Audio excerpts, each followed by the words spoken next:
Chapter 26. The Lost Labyrinth of Egypt in the far reaches of ancient Egypt, beyond the familiar sands of the Nile and past the grand pyramids of Giza, there lies a tale as old as the pharaohs themselves, a tale of a labyrinth shrouded in mystery and myth, known in whispers and recorded by the ancient historian Herodotus. The labyrinth was said to be a grand structure, a marvel of engineering with endless passages and innumerable chambers, each more mystifying than the last.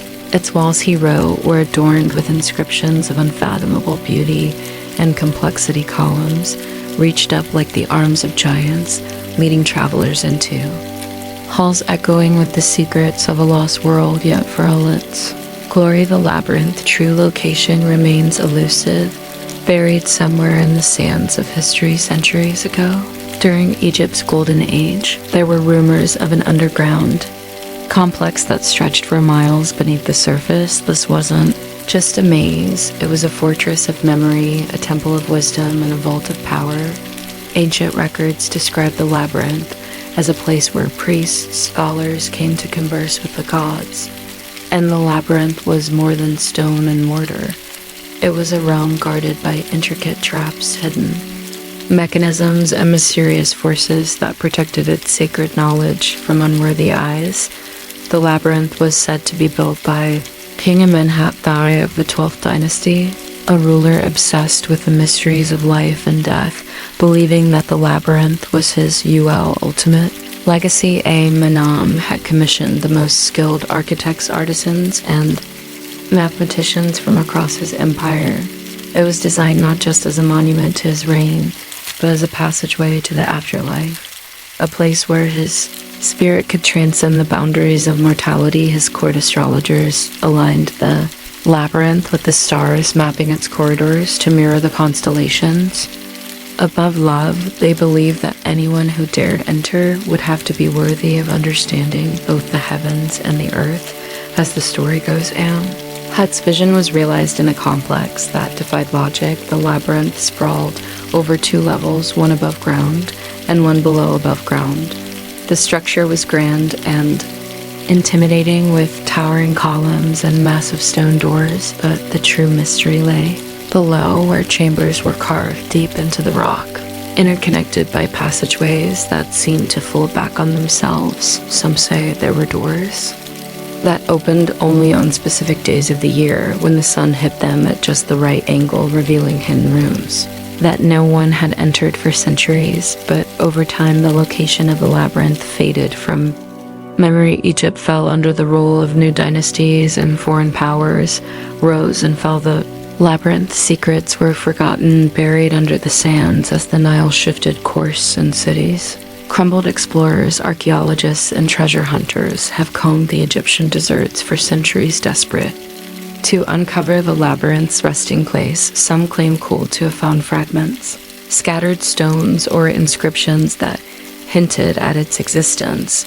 Others believe the labyrinth was hidden by the gods themselves, concealed by forces beyond mortal comprehension. One particular story tells of a 19th century explorer named William Carter, who dedicated his life to finding the labyrinth. Driven by Herodotus' accounts, Carr pored over ancient maps and manuscripts, scouring every scrap of information he could find. He even consulted local Bedouin tribes who spoke of a cursed place far to the west, where strange lights flickered over the desert at night. But despite his fervor, Carter's search led only to dead ends. One scorching summer, he ventured deeper into the desert than ever before. Days passed without word from him, and when his guides returned to the village, they came alone with tales of strange voices on the wind and visions of endless winding tunnels they insisted that the labyrinth had swallowed, Carter taking him as payment for disturbing its sacred grounds. Then in the early 20th century, a team of French archaeologists, led by Professor Claude Marcella, claimed to have found a partial structure beneath the sands near Hawara, an ancient site believed to be near the labyrinth.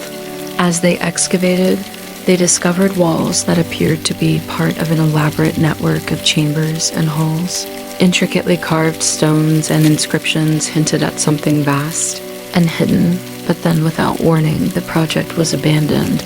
Marcellin returned to France, refusing to speak of his findings. His journals were filled with scribbles and half-legible entries, describing strange occurrences, unexplained shadows, a faint humming that seemed to emanate from the walls, and dreams that haunted him long after he left Egypt.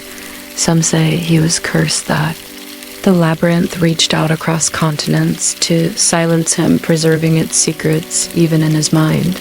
Generations have passed, yet the allure of the labyrinth remains undiminished. Scholars debate whether Herodotus' account was a mere exaggeration, an elaborate myth, or a genuine description of something beyond our understanding. Archaeologists wonder if there might still be chambers beneath the sands waiting to be uncovered. Yet some believe the labyrinth may exist in a dimension outside our own, a place that only reveals itself to those it deems worthy. Imagine, if you will, the labyrinth as it might have appeared in ancient times. As the sun set over the desert, the labyrinth's entrance glowed in the dying light, an invitation to the brave and the curious. The air would have been thick with incense, the sounds of chanting echoing from within as priests prepared for their nightly rituals.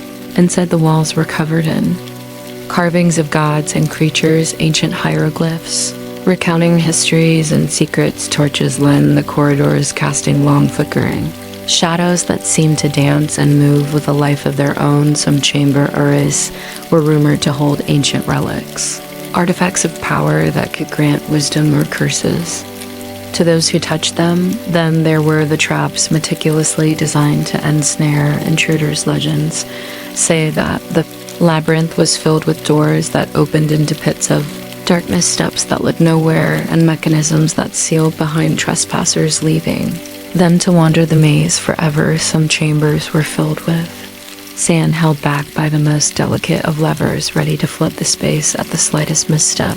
And in the center of it all there was said to be a room like no other, a grand hall where Amhat's spirit resided, his essence bound to the labyrinth, watching over his creation for all eternity. Even today, what our whispers of the labyrinth persist. Local tales speak of an eerie silence that falls over the desert near its supposed location, of strange sounds that carry on the wind.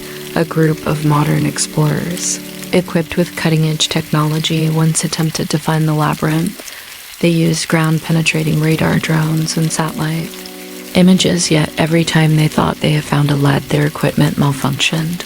Maps turned inaccurate, and the desert seemed to shift beneath their feet. Some returned shaken, insisting that they had seen visions of corridors and chambers, while others refused to speak of their experience altogether. Perhaps the labyrinth doesn't want to be found. Perhaps it's a guardian of ancient knowledge, protecting secret that humankind isn't ready to understand. Or maybe it's a reminder of our own limits, a lesson that some mysteries are meant to remain unsolved, lingering just beyond the edge of our understanding, as eternal and untouchable as the desert sands. And so the lost labyrinth of Egypt waits. It waits in the shifting sands and the silent nights and the ancient memories of those who have come before. It's a place of wonder and dread, a monument to a time when the world was full of mysteries, and the line between the mortal and the divine was thin. For now it remains hidden, a story passed down through generations, a haunting reminder that some paths should perhaps never be taken, and that some doors once opened may never close again. Chapter 27, The Enigma of the Shroud of Turin. The 51, an ancient artifact, tattered, worn, and fragile, known as the Shroud of Turin. This cloth, veiled in mystery and worshipped by millions, holds an image that has sparked centuries of debate and speculation. Etched faintly into its fibers is the likeness of a man, his body marked by what seemed to be wounds, his face serene yet solemn to some.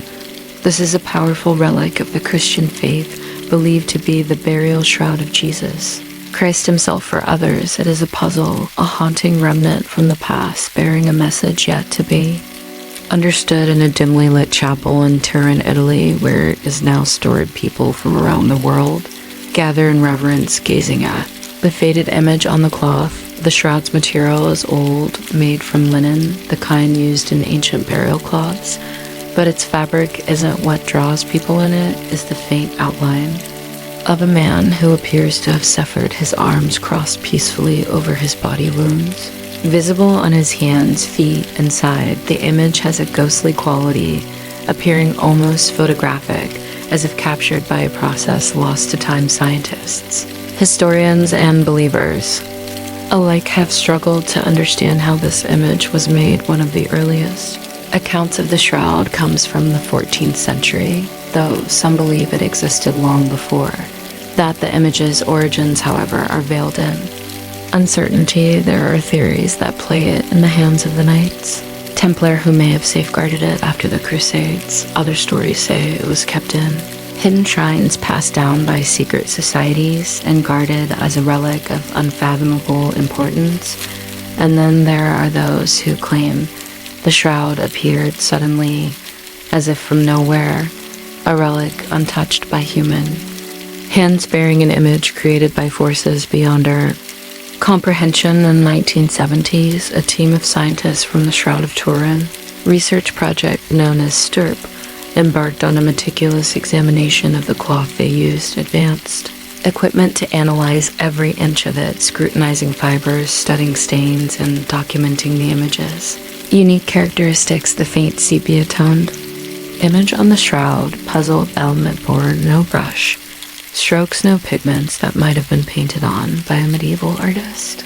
The scientists theorized that it was created by some unknown process, perhaps involving a burst of radiation or unknown reaction within the cloth itself. Some argued that the image was scorched onto the linen as if by a sudden intense flash of light, yet even after years of analysis stirs, research yielded more questions than answers, leaving the true origin of the image a mystery. As science wrestled with the mystery, others turned to history for clues. Medieval records mention a cloth believed to bear the likeness of Christ's face. Some accounts place it in Edessa, a city in ancient Mesopotamia, while others link it to Constantinople, where it was said to have been displayed in churches during holy festivals. And then there are stories that trace it to France, where it surfaced in the possession of a noble family, displayed in a small church and lay. Was this the same cloth that became the Shroud of Turin, or could it have been one of many relics created as testaments of faith during the Middle Ages? One of the most compelling aspects of the shroud's mystery is its peculiar image. When viewed normally, the faint image is barely visible, but when viewed as a negative, every detail is brought into striking clarity, revealing a lifelike impression of a man whose wounds align with those described in the accounts of Christ's crucifixion. His hands show markings consistent with nails. His head bears traces of punctures that could indicate a crown of thorns in his side, shows what could be a wound from a lance for believers. These signs are undeniable proof of the shroud's sacred origin, a physical connection to the suffering of Christ to skeptics. They are symbols skillfully crafted to inspire faith. In the 1980s, a sample of the shroud was sent for carbon dating, a test that would become one of the most controversial in the history of archaeology. The results dated the cloth to the Middle Ages around 1260 to 1390, suggesting that it could not have been from the time of Christ. But these findings were met with immediate debate and resistance. Critics argued that the shroud may have been contaminated by centuries of handling, exposure to fire, and attempts at present observation, all of which could have skewed the carbon dating. Some even suggested that the sample taken for testing was from a later repair, not the original cloth, a theory that remains hotly debated to this day beyond science and history. There is something intangible about the shroud, something that speaks to the human soul. Artists, philosophers, and poets have been drawn to its mysterious aura, seeing in it a bridge between the earthly and the divine. For believers, the shroud transcends its physical form.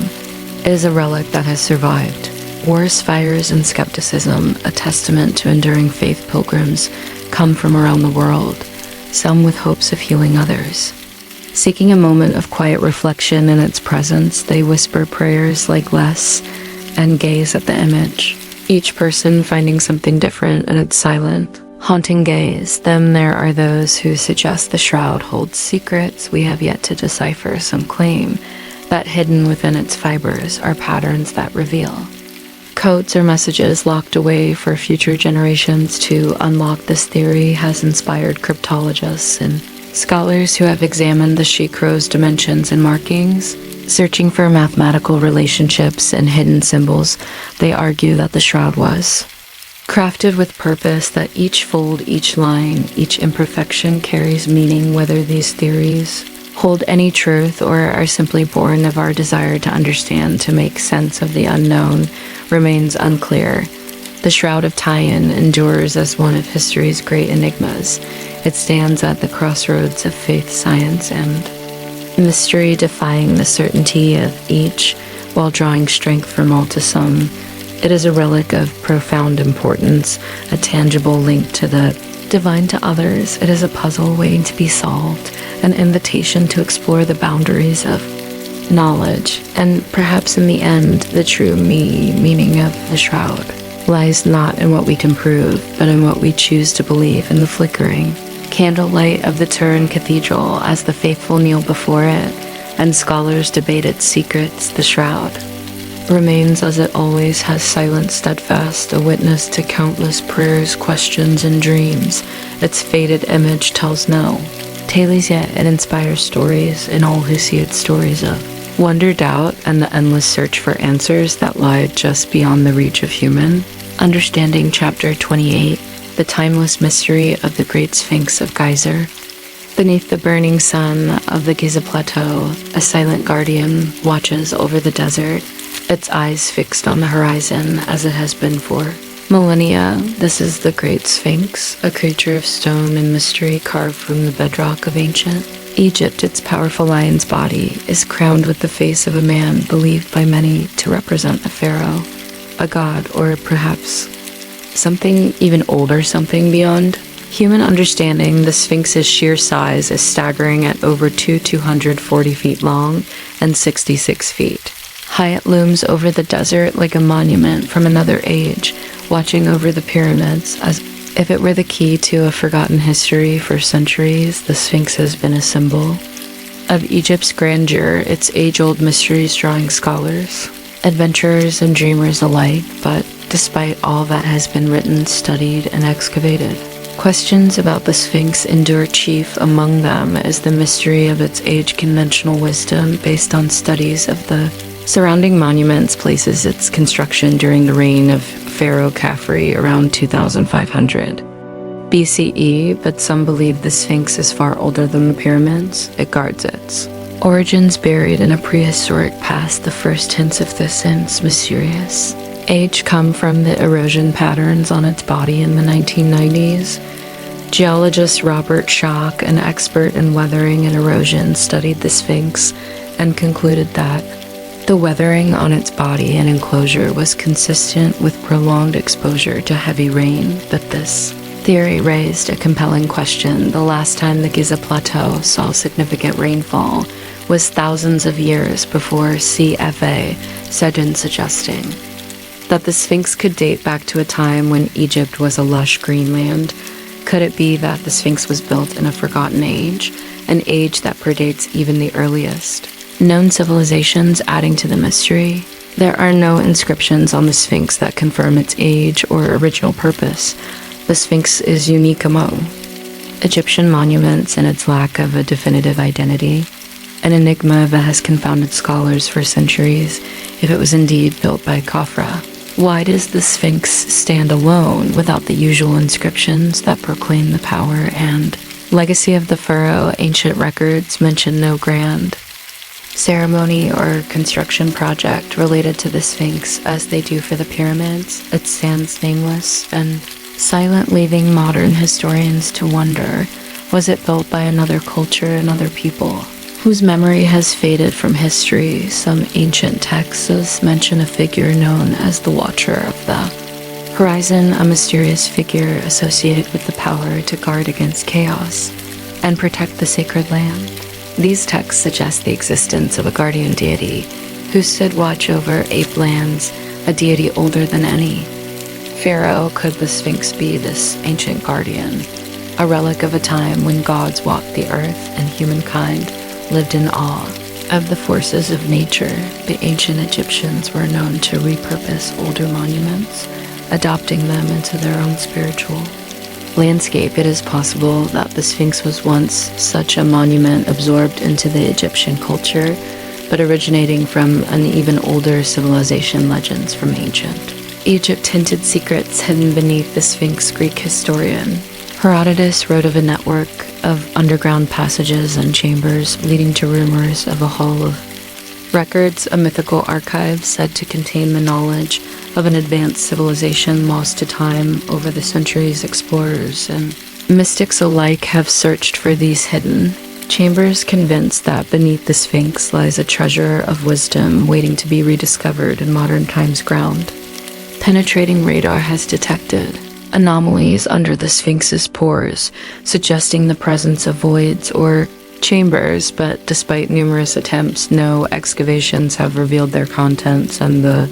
Egyptian authorities have guarded the Sphinx, closely wary of disturbing such a sacred site. Another enigma lies in the Sphinx's gaze, aligned precisely along the east-west axis. The Sphinx stares directly at the rising sun during the equinoxes. This alignment hints at an understanding of celestial cycles, suggesting that whoever built the Sphinx possessed advanced knowledge of astronomy. Some theorists propose that the Sphinx may have served as a marker for an ancient astronomical observatory, tracking the movements of the stars and guiding early civilizations in their agricultural and spiritual practices. It's possible that the Sphinx's alignment was meant to honor a specific constellation, perhaps the constellation Leo, which some believe mirrors the Sphinx's form. If this theory holds true, the Sphinx could be not just a monument, but a symbol of cosmic significance tied to the movements of the heavens. Then there is the question of the Sphinx's face. It has suffered from erosion in time, making it difficult to determine the identity of the figure. It represents, many believe, it is a depiction of Pharaoh Khafre, the builder of the second pyramid at Giza. But others argue that the face doesn't match CFA's likeness, noting that it has distinct features more reminiscent of an earlier dynasty or even a different culture. Altogether, some experts have suggested that the Sphinx's face may have been carved and recarved over the centuries, its original features lost to history. Perhaps it was once the face of a god, a divine protector, that watched over a forgotten kingdom as night falls over the Giza plateau. The Sphinx takes on an almost otherworldly quality. Under the stars, its silhouette becomes a shadow from a time beyond memory, a silent reminder of a world long past.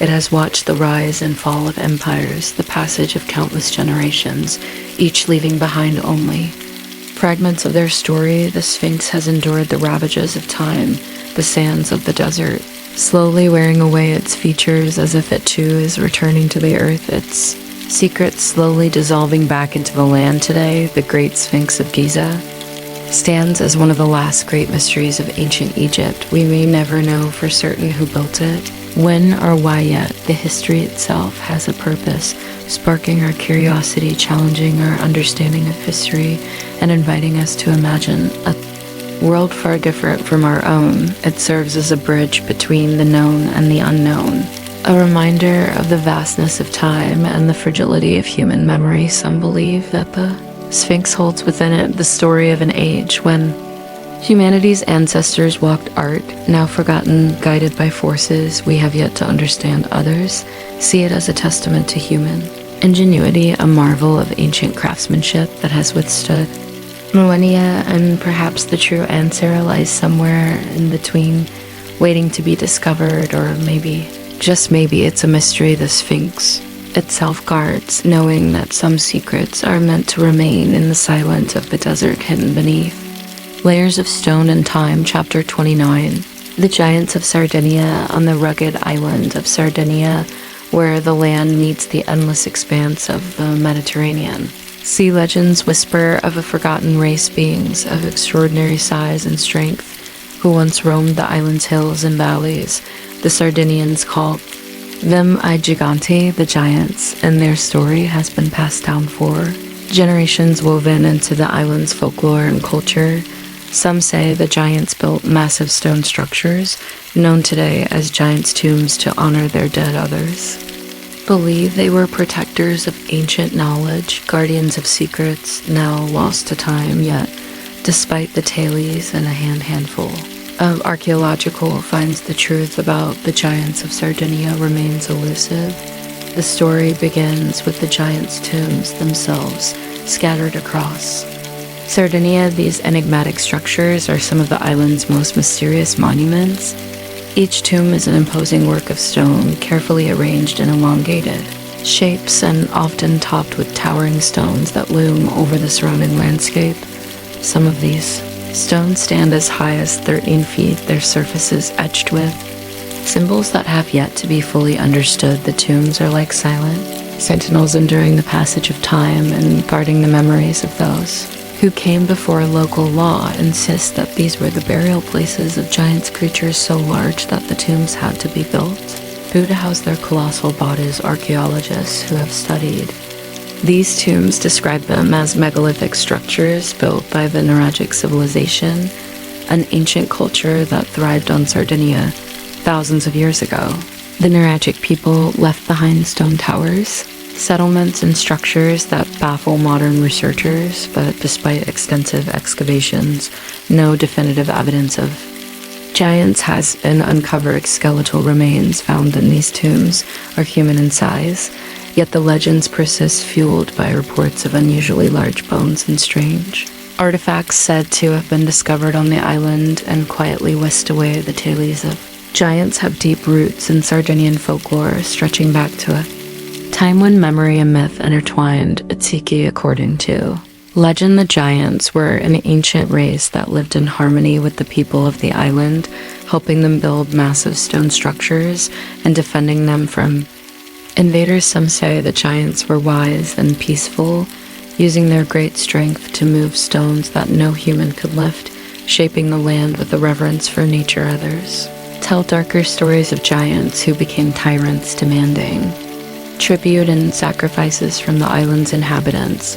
These giants were said to have been defeated in a great battle, their remains entombed in the mountains and valleys, hidden from prying eyes throughout Sardinia. There are sites that seem to hold echoes of these ancient stories. In the rugged countryside near the village of Auli stands a towering Nuragic structure known as Sunchi.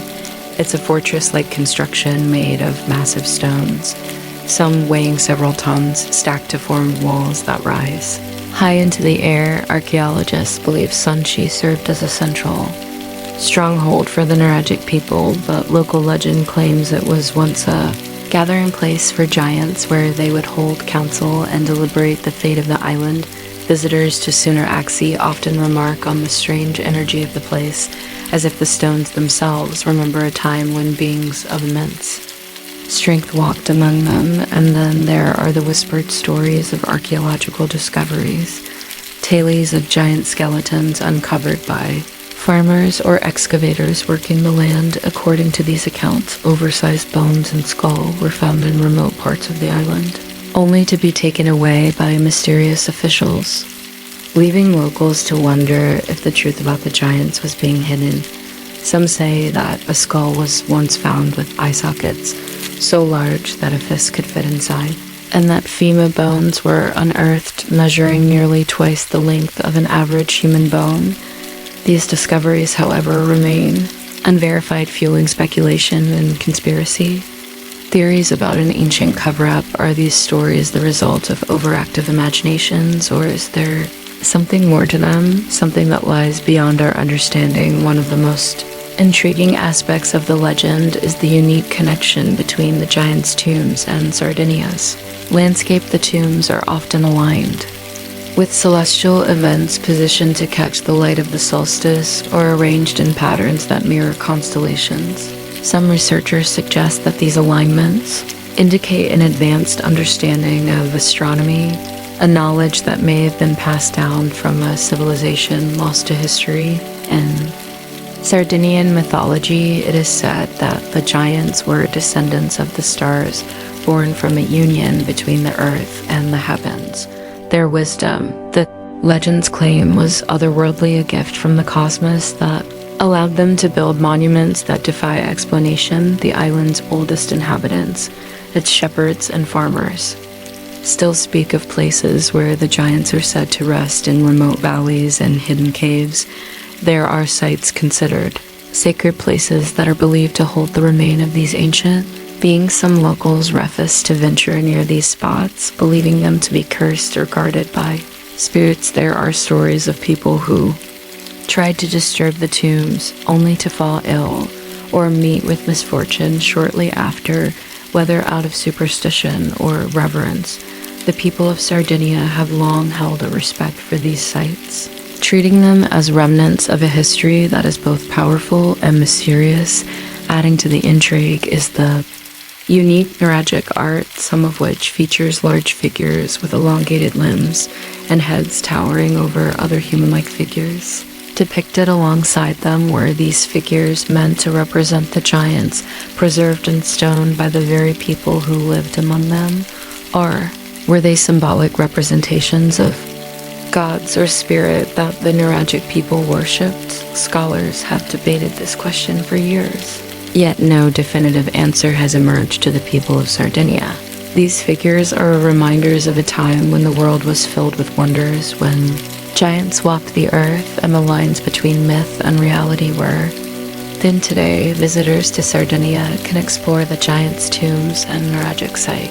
Standing before stones that have weathered thousands of years, it's an eerie experience knowing that these structures were built with a precision that suggests more than simple human effort. As you walk among the ancient stones, you can almost feel the presence of those who came before the laborers, the builders, and perhaps, just perhaps, the giants themselves. The giants off Sardinia remain a mystery that straddles the realms of legend and archaeology. Theories about their existence vary widely, from beliefs in an ancient race of humans with extraordinary height and strength to ideas that these giants were not giants at all, but beings of spiritual or mystical power. Some speculate that the giants were an early species of hominids, a lost branch of humanity that left behind find only faint traces of their existence. Others believe they were supernatural entities, guardians placed on Sardinia by forces beyond human understanding. Whether the giants ever truly existed or is simply the product of myth and imagination, their legend has become an indelible part of Sardinia's identity. The stories of giants serve as a bridge between the present and the past, connecting the island's modern inhabitants to a time when the world was larger, wilder, and filled with possibilities beyond our comprehension. They remind us that history is not always clear-cut, that some mysteries are meant to linger, keeping alive the thrill of wonder and the quest for knowledge.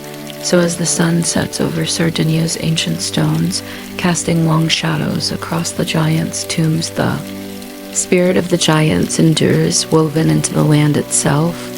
They are the silent watchers, the keepers of a history that may never be fully uncovered, and the inspiration for a legend that refuses to fade. Chapter 30, The Lost Knowledge of the Piri.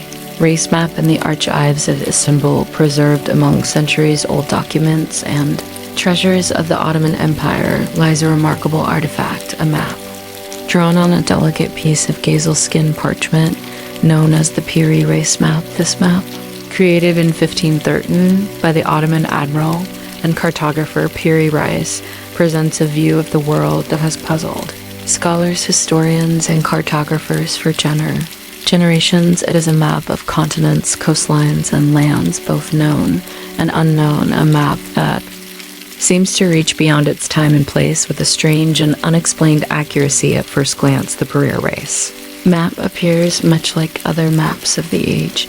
It outlines the coasts of Europe, North Africa, and parts of the Americas, with notes written in flowing Ottoman Turkish explaining various geographical features and the sources Reis used to compile the map.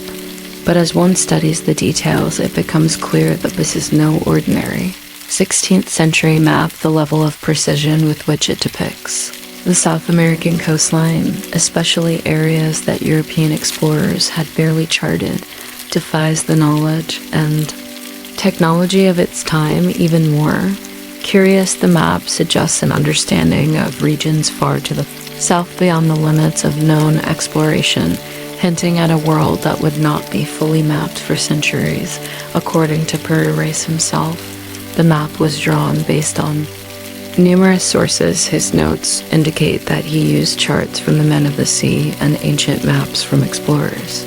Long forgotten among his sources, he claimed, were maps that dated back to the time of Alexander the Great, suggesting that he was drawing from knowledge passed down through the ages. But what exactly were these sources, and how could they depict lands that were supposedly unknown to the people of the 16th century? One of the most intriguing aspects of the PRAS map is its depiction of what appears to be the coast of Antarctica, a continent that was officially discovered and mapped only in the early 19th century. What's more, the coastline is shown without the thick ice sheet that now covers Antarctica, suggesting that it represents the continent as it might have appeared thousands of years ago, before it was blanketed by ice. This observation has led some researchers to speculate that the map is based on an incredibly ancient source, one that predates known human history. But if this is true, how could such knowledge have survived? Was there a lost civilization with advanced seafaring abilities, one that mapped the world with an accuracy rivaling modern technology? Some theorists have suggested that the Piri race map is evidence of a forgotten chapter of human history, an era when ancient seafarers charted the globe and recorded their knowledge in maps that have since been lost to time. They believe that the map may be a remnant of a highly advanced civilization, perhaps even one that lived before the rise of the civilizations we know, like the Egyptians, Sumerians, and Greeks. This idea has sparked the imaginations of those who believe in the possibility of ancient lost knowledge civilizations that rose and fell long before the dawn of recorded history. Skeptics, of course, have proposed other explanations. They argue that the map's unusual accuracy could be the result of educated guesses or distortions caused by the map-making techniques of the time. But even so, questions remain. The Piri race map depicts part of South America in remarkable detail, including the Amazon River and regions far to the south, which were largely unknown to European explorers. In 1513, how did Piri race obtain this knowledge? And what about his claims of ancient sources maps that dated back to the time of Alexander? Were these ancient maps simply inventions of his imagination, or did they truly exist hidden away in forgotten libraries waiting to be discovered? Adding to the intrigue is the fact that the Piri race map is only a fragment of what was once a larger world map. The surviving piece shows only a portion of the Western Hemisphere, from Spain and North Africa to Brazil, and the southern tip of South America. The missing sections may have depicted other parts of the world, perhaps with similar detail and accuracy. What might they have revealed? Did they contain additional mysteries, further insights into the geography of a world barely understood at the time?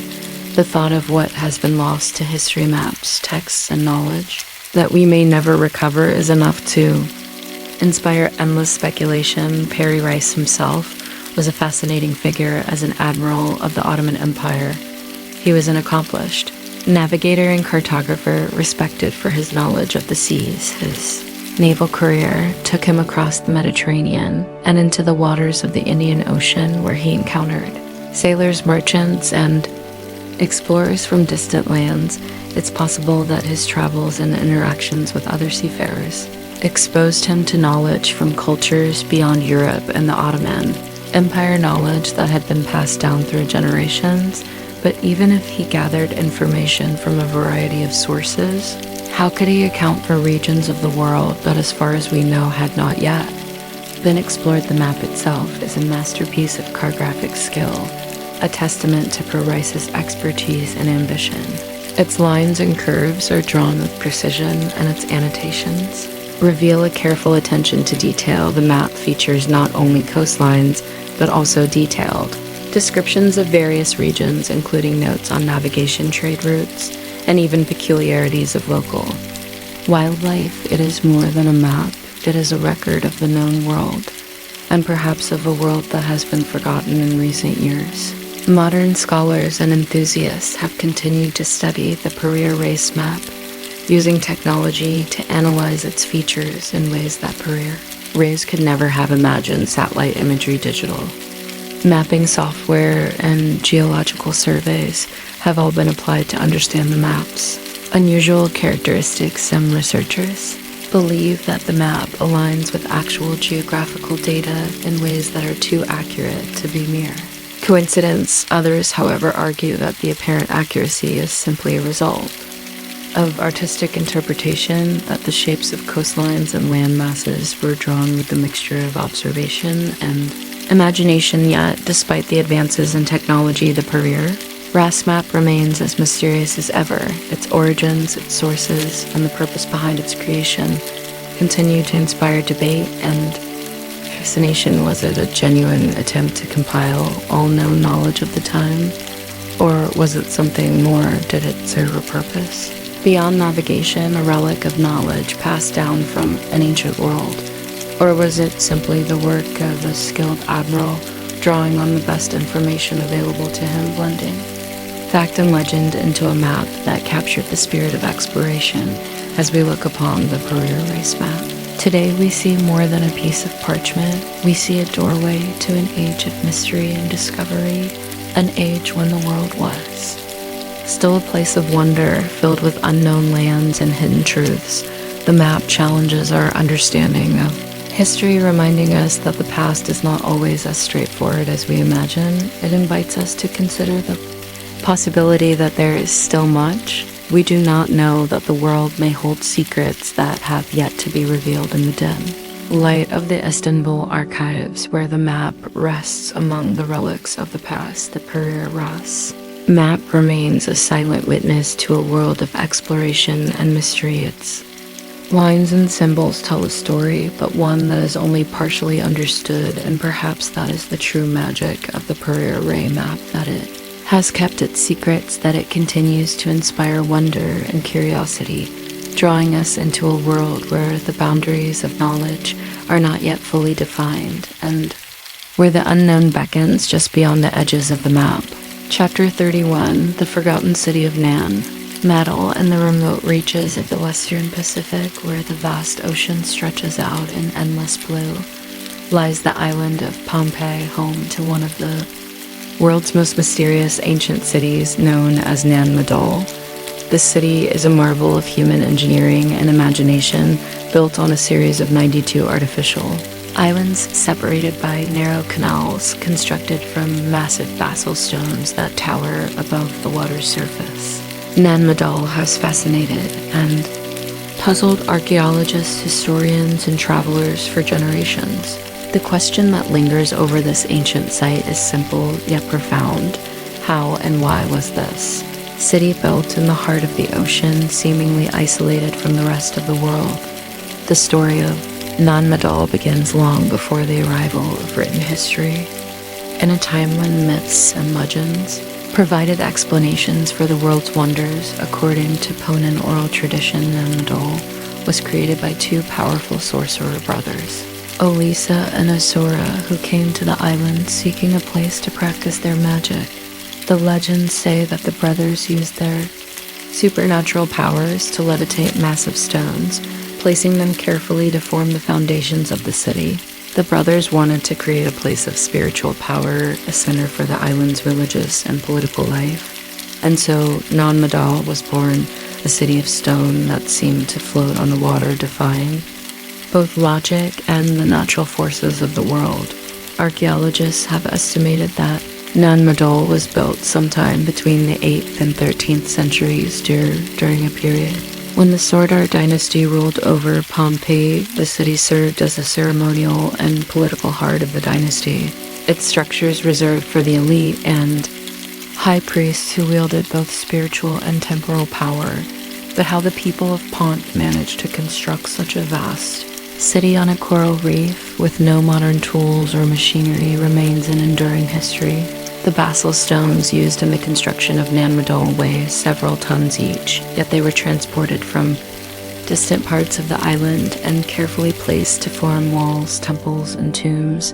Even today, with advanced technology building, such a city would be a monumental feat. One theory suggests that the builders used a series of rafts and logs to move the stone across the water, an undertaking that would have required incredible organization and manpower, but Pompey's jungle-covered mountains make this theory difficult to prove. Others believe that the stones were moved by rolling them over coconut fiber mats, a method that would reduce friction and allow the stones to be maneuvered more easily. Despite these theories, no definitive evidence has been found to explain how the stones were transported and assembled. The locals of Ponai, however, hold to the ancient legend that magic played a role, that the stones were indeed levitated by forces beyond human understanding. The purpose of Nan Madol is another puzzle. The city is made up of dozens of islets, each with its own specific function. Some were used as dwellings for the ability, while others served as places of worship or burial grounds for high-ranking members of society. One of the most famous islets, Nandas, contains massive tombs believed to house the remains of ancient rulers. The design of Nan Madol is strikingly different from other ancient cities, with its grid-like arrangement of canals and its separation of each function onto a distinct island. Some archaeologists believe that the city's layout reflects a desire for order and control, a way for the ruling class to maintain authority over their subjects by creating a physical barrier between themselves and the rest of the population.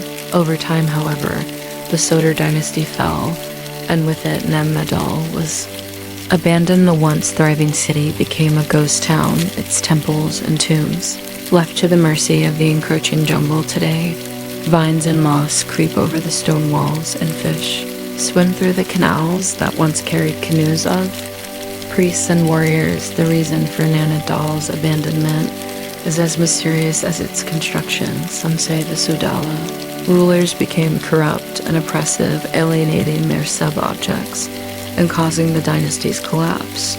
Others suggest that environmental factors such as rising sea levels or dwindling resources forced the inhabitants to leave. Yet for all the theories, the exact cause remains unknown. Nan Madol has inspired countless tales of magic, ghosts, and curses. Local legends warn that the city is protected by spirits and that anyone who disturbs its stones risks invoking their wrath. Some locals refuse to visit the site after dark, believing that the spirits of the ancient Sodor rulers roam the ruins, guarding the secrets of their once great city. Visitors have reported feeling an eerie presence in the ruins, as if they were being watched by unseen eyes. The canals quiet and still add to the haunting atmosphere, giving the impression that Nan Madol is alive, holding on to its memories and secrets beneath the calm surface of the water in modern times.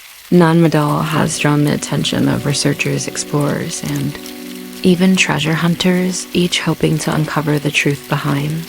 The ancient city excavations have revealed evidence of a sophisticated society with trade connections to other islands in the Pacific. Pottery tools and even human remains have been found, providing clues about the people who lived there. But despite these discoveries, Nan Mad's full story remains elusive. Some believe that further exploration might reveal hidden chambers or artifacts that could shed light on the city's origins, but the dense jungle and the delicate foundations make excavation difficult and dangerous. Nan Mad's location, isolated from other major ancient civilizations, has fueled speculation about its purpose and origin. Some fringe theories propose that the city was part of a lost continent, perhaps connected to the legendary lands of Laura or Mu, mythical islands said to have sunk beneath the Pacific. According to these theories, Nan Madol is a remnant of an ancient, highly advanced civilization that predates known history. a culture capable of architectural feats we can scarcely imagine today, though these ideas lack scientific evidence.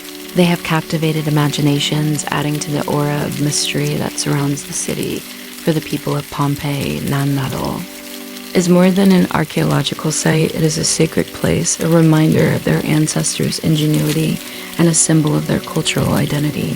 The city stands as a testament to the achievements of a society that thrived in harmony with its environment, creating a unique city, unlike any other in the world. Nanostones hold the memory of a civilization that reached across the centuries, leaving behind not only physical structures, but also a story of ambition, mystery, and the human spirit's desire to reach beyond the ordinary as the trade winds drift over the island, rustling the leaves of Pompeii's thick jungle and sending ripples across the still canals. Madol stands, as it always has, a relic of another age.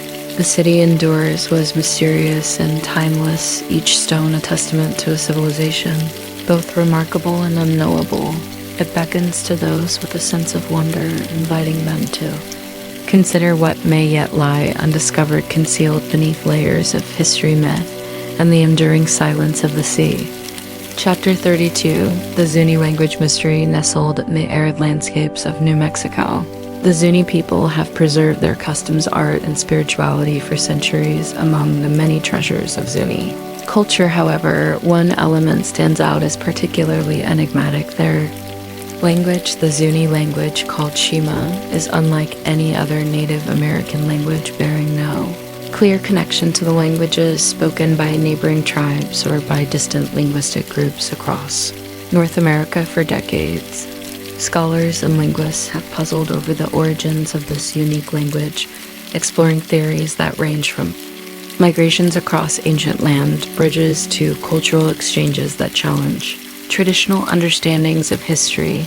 The Zuni language is classified as a language isolate, meaning it shares no significant similarities with other languages in the surrounding area. Language isolates are rare and often indicate a unique linguistic evolution, sometimes shaped by geographical isolation or long-standing cultural independence. The uniqueness of Shema has led some researchers to suggest that the Zai people may have lived in the region for thousands of years, developing a distinct language and cultural identity, yet linguistic anomalies within.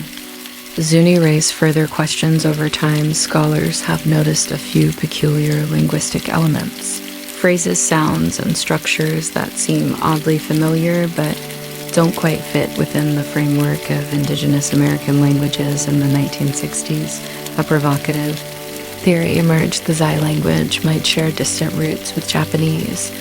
This theory, which remains highly speculative, arose when linguist Nancy D. Fry observed certain similarities between Shema and Japanese in both vocabulary and grammar. While these similarities were subtle, they were nonetheless striking. The theory speculates that perhaps an ancient connection exists between the Zuni and Japanese peoples, perhaps dating back thousands of years to a time when early humans migrated across continents or came into contact in unexpected ways. Both languages, for example, use a specific rhythm and certain vowel patterns that are rare in other language groups. Additionally, there are curious resemblances in particular words and phrases, as well as in cultural practices related to agriculture, water management, and ceremonial rituals. Could these parallels be mere coincidence, or do they hint at a forgotten connection between two cultures?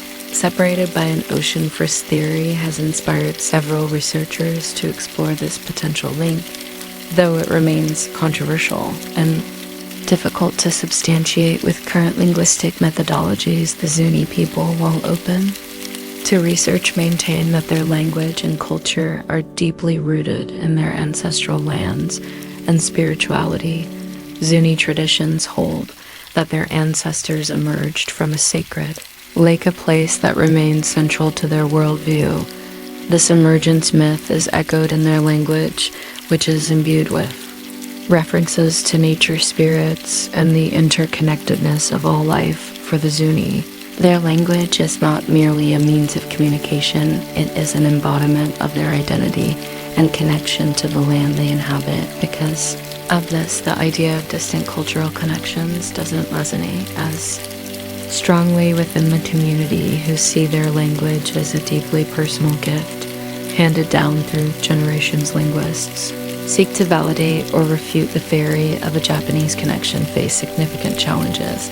Language evolves continuously and over thousands of years, even closely related languages can diverge dramatically. Moreover, linguistic similarities can sometimes be coincidental, resulting from random similarities rather than shared origins. Some linguists argue that the similarities between Zuni and Japanese are likely the result of parallel evolution, similar solutions to the universal human need for communication developed in isolation. However, there are those who believe that ancient seafarers could have made contact between Asia and the Americas long before Columbus, creating fleeting but lasting exchanges that shaped both cultures. They argue that such contact might explain not only linguistic similarities, but also certain cultural practices that appear in both Zuni and Japanese traditions. For example, some researchers point to the importance of rituals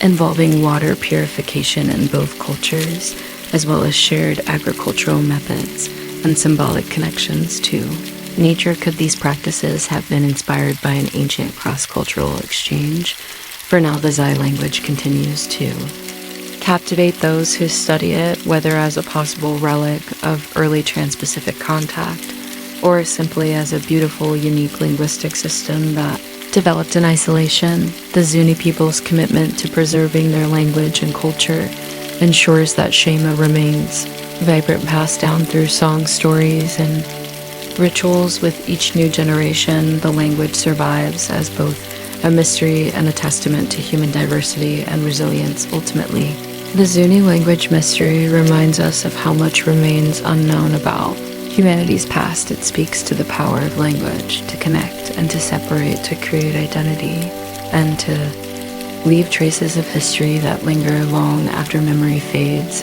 Whether Shema has distant cousins across the ocean or is truly a language unto itself, it remains a fascinating piece of the linguistic puzzle, a reminder that every language carries within it a unique vision of the world.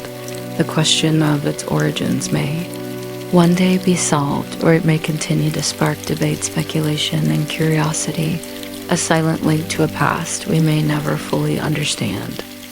Chapter 33, The Great Serpent Mound in the rolling hills of southern Ohio, lies a remarkable and puzzling earthwork known as the Great Serpent Mound. Stretching over 1,300 feet across the landscape, this ancient effigy winds in elegant curves, mimicking the sinuous body of a serpent. Its coiled form ends in a tightly spiraled tail, while the head opens as though to devour an oval-shaped feature, perhaps representing an egg, the sun, or something even more mysterious. The mound has stood here for at least a millennium, enduring the passage of time and inspiring countless theories about its purpose and the people who built it today. It remains one of the most enigmatic structures of prehistoric America, a silent monument to an ancient culture's vision of the world. The Great Serpent Mound has captured the imaginations of archaeologists, historians, and spiritual seekers for generations. Though many theories have been proposed, none can say for certain why the mound was built or what it meant to the people who constructed it. The prevailing theory attributes the mound's construction to the ancient culture who inhabited the Ohio River Valley around 1000 CE. However, artifacts found nearby suggest that an even older culture, the Edena people who lived in the area, as early as 1000 BCE, may have laid its foundations. This overlap of cultures makes it challenging to determine exactly who first imagined the serpent into existence and what it may have symbolized for them. One theory suggests that the Great Serpent Mound is a celestial calendar, a structure designed to reflect the movements of the sun, moon, and stars. When viewed from above, the mound appears to align with certain solar events. Its head points toward the summer solstice sunset, while other curves correspond to the winter solstice and the equinoxes, some researchers have argued that the winding body of the serpent may mirror the cycles of the moon or mark important astronomical events that govern the lives of its builders. Was the Great Serpent Mound a kind of prehistoric observatory, guiding ancient people through the seasons and helping them predict the passage of time? Others propose that the serpent help religious or spiritual significance. Serpents are potent symbols in many Native American traditions, often representing fertility, renewal, and the cycle of life and death. In some cultures, the snake is seen as a bridge between the earth and the sky, a creature that moves between realms and embodies the mysteries of transformation. The egg or oval shape at the serpent's head has sparked speculation that the mound represents creation itself, a symbol of the birth of life and the universe.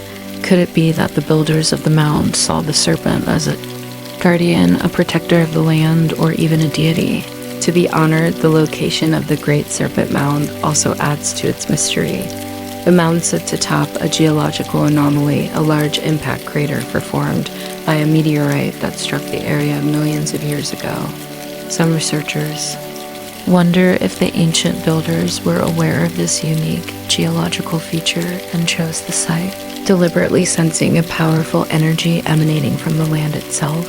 For those who believe the site holds spiritual significance, the impact crater beneath the mound enhances its aura, suggesting that the ancient people may have viewed it as a sacred place, one where cosmic forces and earthly life converged.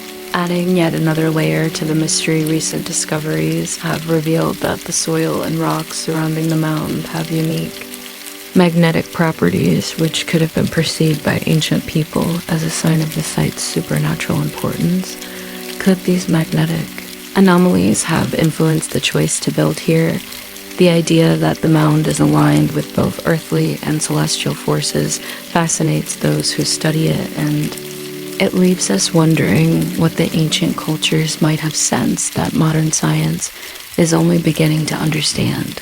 Despite extensive research, much about the Great Serpent Mound remains unknown. Archaeologists have found few artifacts within the structure, making it difficult to reconstruct the lives of its builders or the purpose of the mound itself.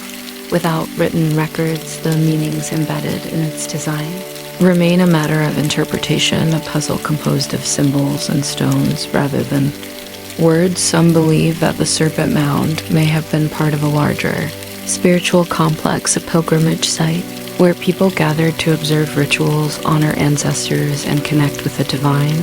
Others suggest that it was a burial site, though excavations have not revealed any clear evidence of interment within the mound itself. The Great Serpent Mound continues to inspire those who visit its ancient curves, drawing them into a landscape that feels timeless and otherworldly. Standing on the mounds coils, one might imagine the ancient ceremonies that could have taken place here. Gatherings where the builders danced, chanted, and honored their deities under the light of the stars. Today, visitors from around the world walk its path in silence, seeking to understand the vision that inspired its creation. The mound invites each person to interpret it in their own way, becoming a bridge between past and present mystery and meaning. For many Native American communities, the Great Serpent Mound is a symbol of resilience and continuity, a reminder of their ancestors' connection to the land and the cosmos.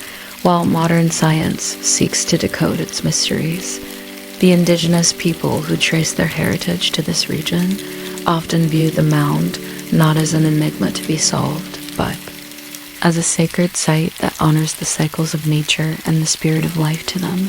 The mound is a reminder that some truths are felt rather than understood, that mystery itself can be a powerful way to connect with the world. As the shadows grow long over the Ohio hills, the Great Serpent Mound rests as it always has, coiled and watchful, its form etched into the earth. It offers no explanations, only an invitation to wonder, to reflect, and to respect the ingenuity and spirituality of those who built it. With each passing year, the mound remains both ancient and ageless, a symbol of human curiosity, reverence, and our enduring desire to understand the mysteries that connect us to the universe. Chapter 34, The Mystery of the Madagascar Man. Eating tree in the shadowy heart of Madagascar's dense forests, where the landscape teems with life, both beautiful and strange whispers of a peculiar legend have persisted for well over a century, according to tales that began circulating in the late 19th century. There exists, or once existed, an extraordinary and terrifying tree, one that defies the boundaries of known botany. This is the so-called man-eating tree, a plant rumored to ensnare and devour human beings with monstrous tendrils and deadly intent, despite numerous explorations and studies of Madagascar's lush, isolated forests. No definitive proof of this carnivorous tree has ever been found, yet the story lives on a chilling mystery that blurs the line between science and folklore. The first recorded mention of the man-eating tree appeared in 1874 in a lurid and unsettling account by German explorer Karl Lecce. According to Lecce, he encountered the tree while traveling with an indigenous tribe in a remote area of Madagascar. In his description, the tree was a ghastly sight, a towering plant with long tendril-like branches that moved as if alive, stretching toward anything that came close. The tree, Lecce claimed, was surrounded by a clearing, as if even the other plants kept their distance when a human or any living creature drew near. The tree would lash out, wrapping its deadly tendrils around its prey and dragging it toward the trunk, where it would be consumed in a gruesome manner. Lecce's account goes further, describing a horrific ritual in which members of the tribe offered a sacrifice to the tree, pushing a woman toward its reaching branches. As the story goes, the tendrils wrapped around her, squeezing until she was immobilized, while the tree's more likely trunk opened and absorbed its victim, leaving nothing but silence and an empty clearing. This account, published in European newspapers, caused an immediate sensation. Readers were horrified and captivated by the idea of a carnivorous tree capable of consuming humans, a plant that by all rights should not exist in the natural world. Despite the popularity of Lecce's story, skepticism soon followed. No other explorers in Madagascar reported seeing such a tree, and as the years passed, botanists and scientists came to view the tale as nothing more than a fabrication, a sensational story designed to thrill and shock. Still, the story refused to fade entirely. The unique and often bizarre flora and fauna of Madagascar, a place home to lemur, giant chameleons, and the spiny desert plant known as the octopus tree, kept the tale alive. If Madagascar could produce plants that looked like creatures from another world, who could say with absolute certainty that the man-eating tree was nothing more than a myth? Over the decades, new versions of the story emerged, with explorers and adventurers claiming to have seen similar trees in various parts of Africa, South America, and the South Pacific. Each version added new details, describing trees that bled a red sap resembling blood, or trees with leaves that moved of their own accord. Yet no credible evidence ever surfaced. The elusive nature of the man-eating tree only deepened the mystery, leading some to speculate that the tree might be a rare, hidden species, one that appears only in the most remote parts of the forest where few humans ever venture. Modern botanists dismissed the idea of a true man-eating tree, explaining that such a plant would defy everything known about the behavior of plants. Carnivorous plants do exist, of course. The Venus flytrap, sundew, and peter plant have evolved unique mechanisms to trap and consume insects, gaining nutrients from their prey in nutrient-poor environments. But these plants are small and limited in their predation. They capture insects and small creatures, not humans. A tree capable of capturing and digesting something as large as a person would require an evolutionary leap, one that defies the principles of plant biology. To support such an adaptation, the plant would need an enormous amount of energy and a digestive system, unlike any plant known to science. Yet despite scientific explanations, the man-eating tree continues to captivate those who hear its story, some researchers argue that the legend may have arisen from cultural misunderstandings, perhaps inspired by exaggerated descriptions of large, spiny plants or unusual carnivorous species like the Nepenthes, a large peter, plant native to Madagascar and parts of Southeast Asia. This plant, while certainly not capable of devouring humans, does occasionally trap small animals, including frogs, birds, and even small mammals, perhaps. Some say early explorer or tribal myths embellished these encounters, transforming them into a tale of a monstrous tree. There are those, however, who believe there may be more to the story. Madagascar is known for its astonishing biodiversity and its high rate of endemic species, plants, and animals found nowhere else on Earth. Some botanists and explorers speculate that there could indeed be unknown plant species within Madagascar's dense forests, hidden from modern science and waiting to be discovered. If a plant with unusual carnivorous properties exists, it could potentially thrive in the remote, often inaccessible jungles of the island, its existence shielded by the dense and rugged landscape as one walks through Madagascar's lush forests filled with strange sounds and towering plants. It's easy to see how stories like the man-eating tree might take root in the imagination. The forest is alive with vines and branches that seem to stretch out like hands, leaves that rustle without wind, and trees that twist into shapes reminiscent of creatures from another world.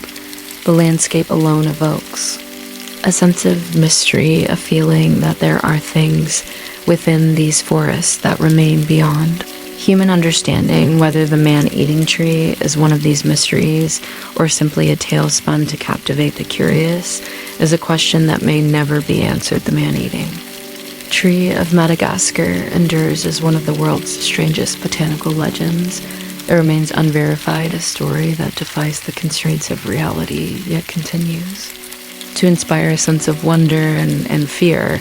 Perhaps it serves as a reminder of the untamed power of nature, of the possibility that there are still forces and forms of life in the world that remain unknown.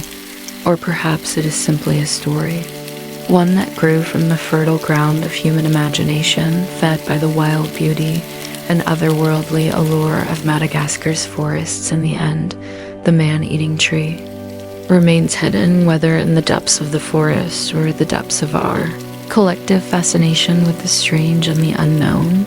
It stands as both a cautionary tale and an invitation to explore the world's mysteries, urging us to consider what might still lie undiscovered, waiting in the shadows of the wild. Chapter 35, The Mystery of the Sea Peoples. In the tumultuous years around 1200 BCE, civilizations across the eastern Mediterranean were struck by a series of devastating assaults. The Hittite Empire crumbled, powerful cities were reduced to ashes, and Egypt itself faced an onslaught that nearly brought its ancient empire to its knees. This wave of destruction was carried out by a confederation of enigmatic warriors, remembered in Egyptian records simply as the Sea Peoples. Who were these raiders? Where did they come from? And what drove them to launch such relentless attacks across the known world? Despite centuries of study, the origins, motives, and ultimate fate of the Sea Peoples remain a mystery, a puzzle locked in the ruins and records of the Bronze Age. The Sea Peoples entered history through the writings of the Egyptians, who recorded their arrival with a mix of horror, and all the records describe fleets of ships arriving from the sea carrying warriors unlike any the Egyptians had encountered in scenes depicted on temple walls and inscribed in hieroglyphs. These warriors are shown in distinct dress, wielding strange weapons and wearing horned or feathered helmets. They fought with a ferocity that caught Egypt unprepared, sweeping through its coastal territories and pressing deep into the heart of the kingdom, one of the most famous records of the Sea People's invasions comes from the reign of Pharaoh Ramesses II, who ruled Egypt around 1180 BC. Reis recorded a massive assault by the Sea Peoples, who attacked by both land and sea, overwhelming Egyptian defenses and ravaging villages. According to the inscriptions, Reis eventually managed to defeat the invaders in a fierce battle at the mouth of the Nile, forcing the sea peoples to retreat, yet even in victory Reis seemed to acknowledge the sheer scale of the threat, noting that Egypt's survival had hung by a thread. They came like the sea, he wrote, describing an enemy that seemed to rise from the depths, unpredictable and unstoppable. The sea peoples did not leave any written records of their own, and their language, culture, and homeland remain unknown. Scholars have proposed numerous theories about their origins. Some suggest that they came from the perhaps displaced populations from Greece or the islands of Sardinia and Cyprus. Others argue that they hailed from Anatolia, fleeing natural disasters, famine, or social collapse. A few even speculate that they were mercenaries, united by necessity rather than kinship. A coalition of disparate tribes seeking new lands and resources without direct evidence. However, each theory remains speculative, an educated guess shaped by fragments of pottery, hints in ancient texts, and the scars of destruction left on once thriving cities. The arrival of the sea peoples marked more than just a wave of raids. It triggered the collapse of an entire era. Across the eastern Mediterranean kingdoms, felt trade routes were disrupted and knowledge was lost. The Hittites, once a dominant empire, vanished almost entirely, their cities left in ruin. The Manian civilization in Greece, famed for its palaces and warrior kings, was similarly devastated, its grand structures reduced to rubble. Ugarit, a thriving city-state on the coast of modern-day Syria, was obliterated, its libraries burned, and its people scattered. Scholars refer to this as the Late Bronze Age collapse, a period of sudden violent upheaval that reshaped the ancient world. The sea peoples were not the only factor in this collapse, but their attacks intensified the chaos, hastening the decline of established empires. Archaeological evidence paints a picture of this destruction with layers of vase and debris marking the places where cities once stood. In some sites, skeletons have been found among the ruins, a haunting reminder of lives cut short by invasion and conflict. Yet for all the evidence of their attacks, there is little to indicate what happened to the sea peoples after their last recorded clash with Egypt. Some historians believe they may have settled in the regions they once raided, merging with local populations and eventually fading into history. Others suggest that they returned to the sea, continuing their elusive existence as nomads, traders, or pirates, moving on to other shores as their presence in the Mediterranean waned. Theories abound about why the sea peoples took to raiding with such intensity. Some suggest that they were driven by environmental changes, droughts, earthquakes, or crop failures that rendered their homelands uninhabitable. If they were forced to abandon their lands, then the invasions may have been motivated by sheer desperation, an effort to find new territories capable of sustaining them. Others believe that social or political changes, perhaps the breakdown of traditional power structures, led them to seek fortunes abroad, striking at wealthy civilizations in search of plunder or a new home. The sea peoples may have been fleeing conflict or oppression, or they may have been warriors seeking conquest and adventure, inspired by tales of distant lands ripe for the taking. One group, often associated with the sea peoples, are the Philistines, known from biblical texts as one of the ancient Israel's most formidable adversaries. Some scholars suggest that the Philistines may have been descendants of the sea peoples, settling in the Levant and establishing a distinct culture. Evidence from excavations in Philistine cities shows a mixture of Manian and Canaanite influences, hinting at a blending of cultures that could reflect the integration of sea peoples with local society. Is if the Philistines were indeed part of the sea peoples, then fragments of their legacy might still be visible in the art, architecture, and religious practices of the region. For modern historians, the sea peoples represent one of the ancient world's most enduring mysteries. They stand as a reminder of how easily history can slip through our fingers, how empires can rise and fall, leaving only hints of their existence in fractured records. In silent ruins, the sea peoples left no tombs, no monuments, no definitive trace of their own story. They came, they conquered, and they vanished, leaving behind questions that echo across the ages. Standing amid the ruins they left behind, the fallen walls of Ugarit the deserted, halls of Mani, or the temples of ancient Egypt. One can almost sense their presence, a ghostly reminder of a force that once swept across the Mediterranean, shaking the foundations of the ancient world. The sea peoples remind us of the fragility of civilizations, of the unknown forces that shape history, and of the mysteries that remain unsolved, no matter how deeply we dig. And so the sea peoples endure as both a historical enigma and a symbol of upheaval, a chapter of ancient history that remains open to speculation. We may never know who they truly were, but their story invites us to look back with curiosity and humility, to consider how little we may know about the forces that drive human migration, conflict, and survival. The sea peoples are gone, but their impact lingers, a wave that rippled through history and left a lasting mark on the world they invaded. In the end, they remain a reminder that sometimes history is a mystery not meant to be fully understood, but rather respected for its depth, complexity, and the untold stories that still lie hidden within it.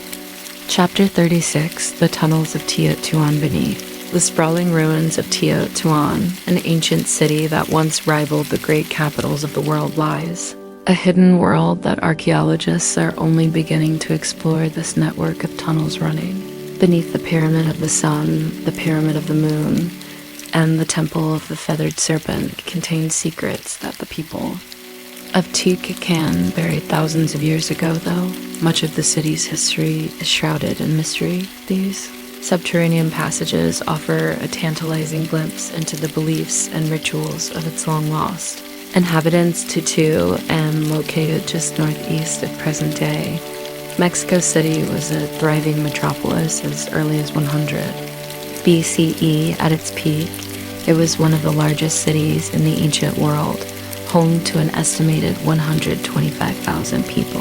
The civilization that built Teotihuacan left no written records, and its original name is unknown. Much of what we know comes from archaeological discoveries and the towering pyramids that define the city's skyline. However, the recent discovery of tunnels beneath these pyramids has added new layers of complexity to Teotihuacan's story, raising questions about the purposes and meanings behind these underground constructions. One of the most startling finds in these tunnels came during an excavation at the Temple of the Feathered Serpent, where archaeologists uncovered a glittering substance, liquid mercury, pooling along the tunnel floors. In ancient Mesoamerica, liquid mercury was an extremely rare and dangerous material, requiring skill and knowledge to extract and manipulate. The presence of mercury deep within the tunnels suggests that it held significant meaning to the people of Teotihuacan, perhaps even serving as a symbolic or ritualistic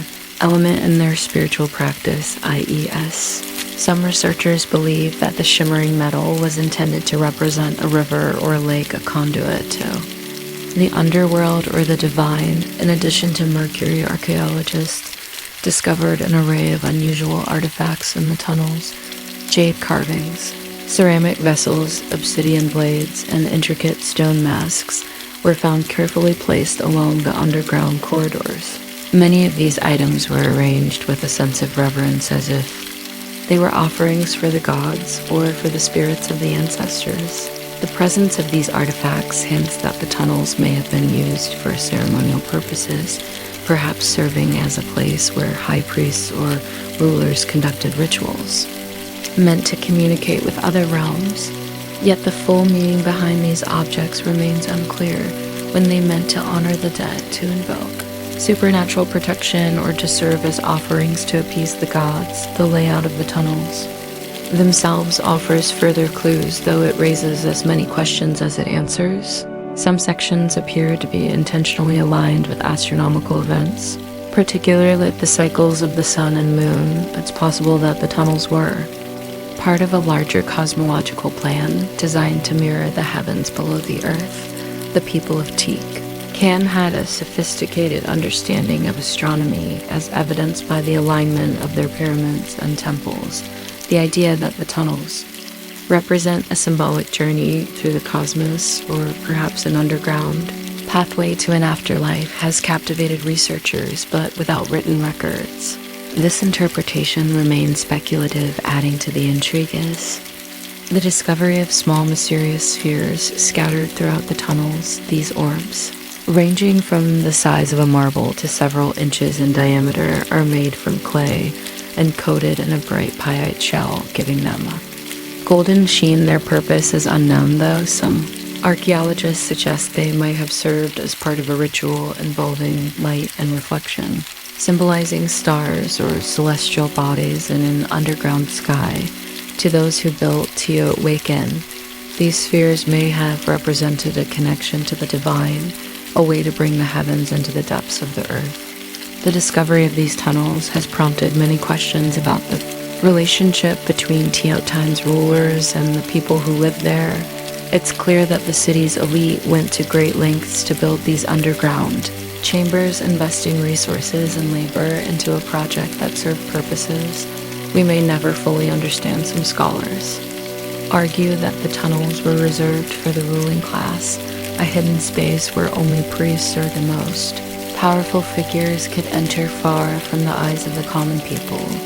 Others believe that the tunnels were meant to be a sacred space accessible to all, a place where the people of Teotihuacan could come to connect with the divine and seek blessings or protection for the modern visitors who walk through the ancient city above the tunnels below. Add a new dimension to the mystery of Teotihuacan. Why would a society go to such lengths to create this hidden realm? What drove them to seek out liquid mercury, a material so dangerous yet so captivating, and place it within their sacred underground world? And what do these tunnels tell us about the civilization that once called Teotihuacan home? A people who built grand pyramids, who studied the stars, and who left behind structures that inspire thousands of years later. Teotihuacan remains a place of fascination and reverence, its silent stones bearing witness to an ancient society that rose to great heights and then, for reasons unknown, faded away. The tunnels beneath its temples are like a buried memory, holding on to fragments of a story that is still unfolding as archaeologists continue their work. They uncover new clues, small objects, inscriptions, and traces, PEs of ritual that deepen our understanding of this lost world.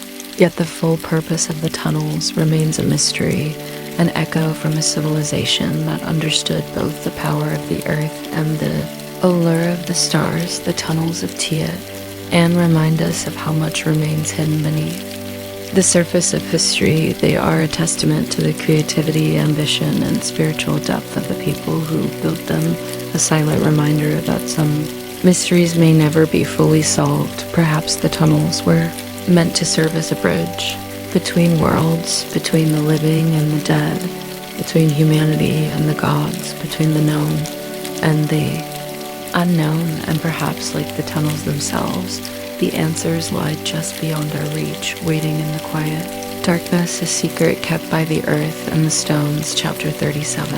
The Valley of the Golden Mummies in the arid sands of Egypt's Bahariya oasis. A surprising discovery lay hidden beneath the surface, waiting for millennia to be uncovered, known as the Valley of the Golden Mummies. This vast necropolis has revealed hundreds of ancient mummies adorned in glittering gold, each meticulously wrapped and buried in a burial site of extraordinary scale, found in 1996 by Egyptian archaeologist Zahi. Hawa's the discovery ignited excitement and fascination around the world. Who were these mummified individuals? Why were so many laid to rest in one place? And what drove the creation of this immense bar ground in the midst of the desert? The mummies found in the Bahariya oasis date back to the Greco-Roman period between the 1 and 4th centuries CE, a time when Egypt was a part of the Roman Empire. Many of these mummies were beautifully preserved, covered with ornate masks and golden breastplates that reflected their high status in society. Some were gilded with gold leaf, while others were adorned with intricate portraits painted directly onto. Their linen wrappings capturing the facial features of the deceased in astonishing detail. The golden decorations earned the site its evocative name and suggested that the individuals buried here held a special significance. Even in death, the scale of the necropolis is staggering. Excavations have revealed over 250 mummies, but archaeologists estimate that there may be as many as 10,000 still buried in the valley. This sheer number of mummies in a single location has led to numerous questions about the site's purpose and the social structures of the people buried. There was this a burial ground exclusively for the elite, reserved for the wealthiest citizens of Bahari? Or did it also serve as a communal resting place for a broader segment of society? The presence of both richly decorated and simpler mummies suggests a mix of social statuses, hinting that this necropolis may have served an entire community, bound together in death as they were in life. The mystery deepens when considering the historical context of this burial site. The Greco-Roman period in Egypt was marked by a blend of Egyptian and foreign customs, as well as changes in religious practices and burial traditions. The mummies in the Valley of the Golden Mummies show evidence of both Egyptian and Roman influences, combining traditional mummification techniques with Greco-Roman art styles. Golden masks and painted portraits give the deceased the stylized appearance of Roman citizens, yet the preservation of their bodies reflects the Egyptian belief in the afterlife. This fusion of cultures is unusual, suggesting that the people of Baharia may have maintained a distinct identity, even as they adopted new customs and symbols from the Roman world. One of the most puzzling aspects of the Valley of the Golden Mummies is the reason behind its creation. The oasis is a remote and challenging place to access even today. So why would such a massive burial site be constructed here? Some scholars believe that Baharia, once a fertile region, may have served as an important center for trade and agriculture during the Greco-Roman period, drawing wealth and influence to the area. Others suggest that the valley held a particular spiritual significance, making it an attractive location for a necropolis dedicated to honoring and preserving the dead. It's possible that the oasis was seen as a gateway between the worlds of the living and the dead, a sacred place where individuals could prepare for the journey to the afterlife. Adding to the intrigue are the burial goods found with the mummies, including jewelry, amulets, and small statues.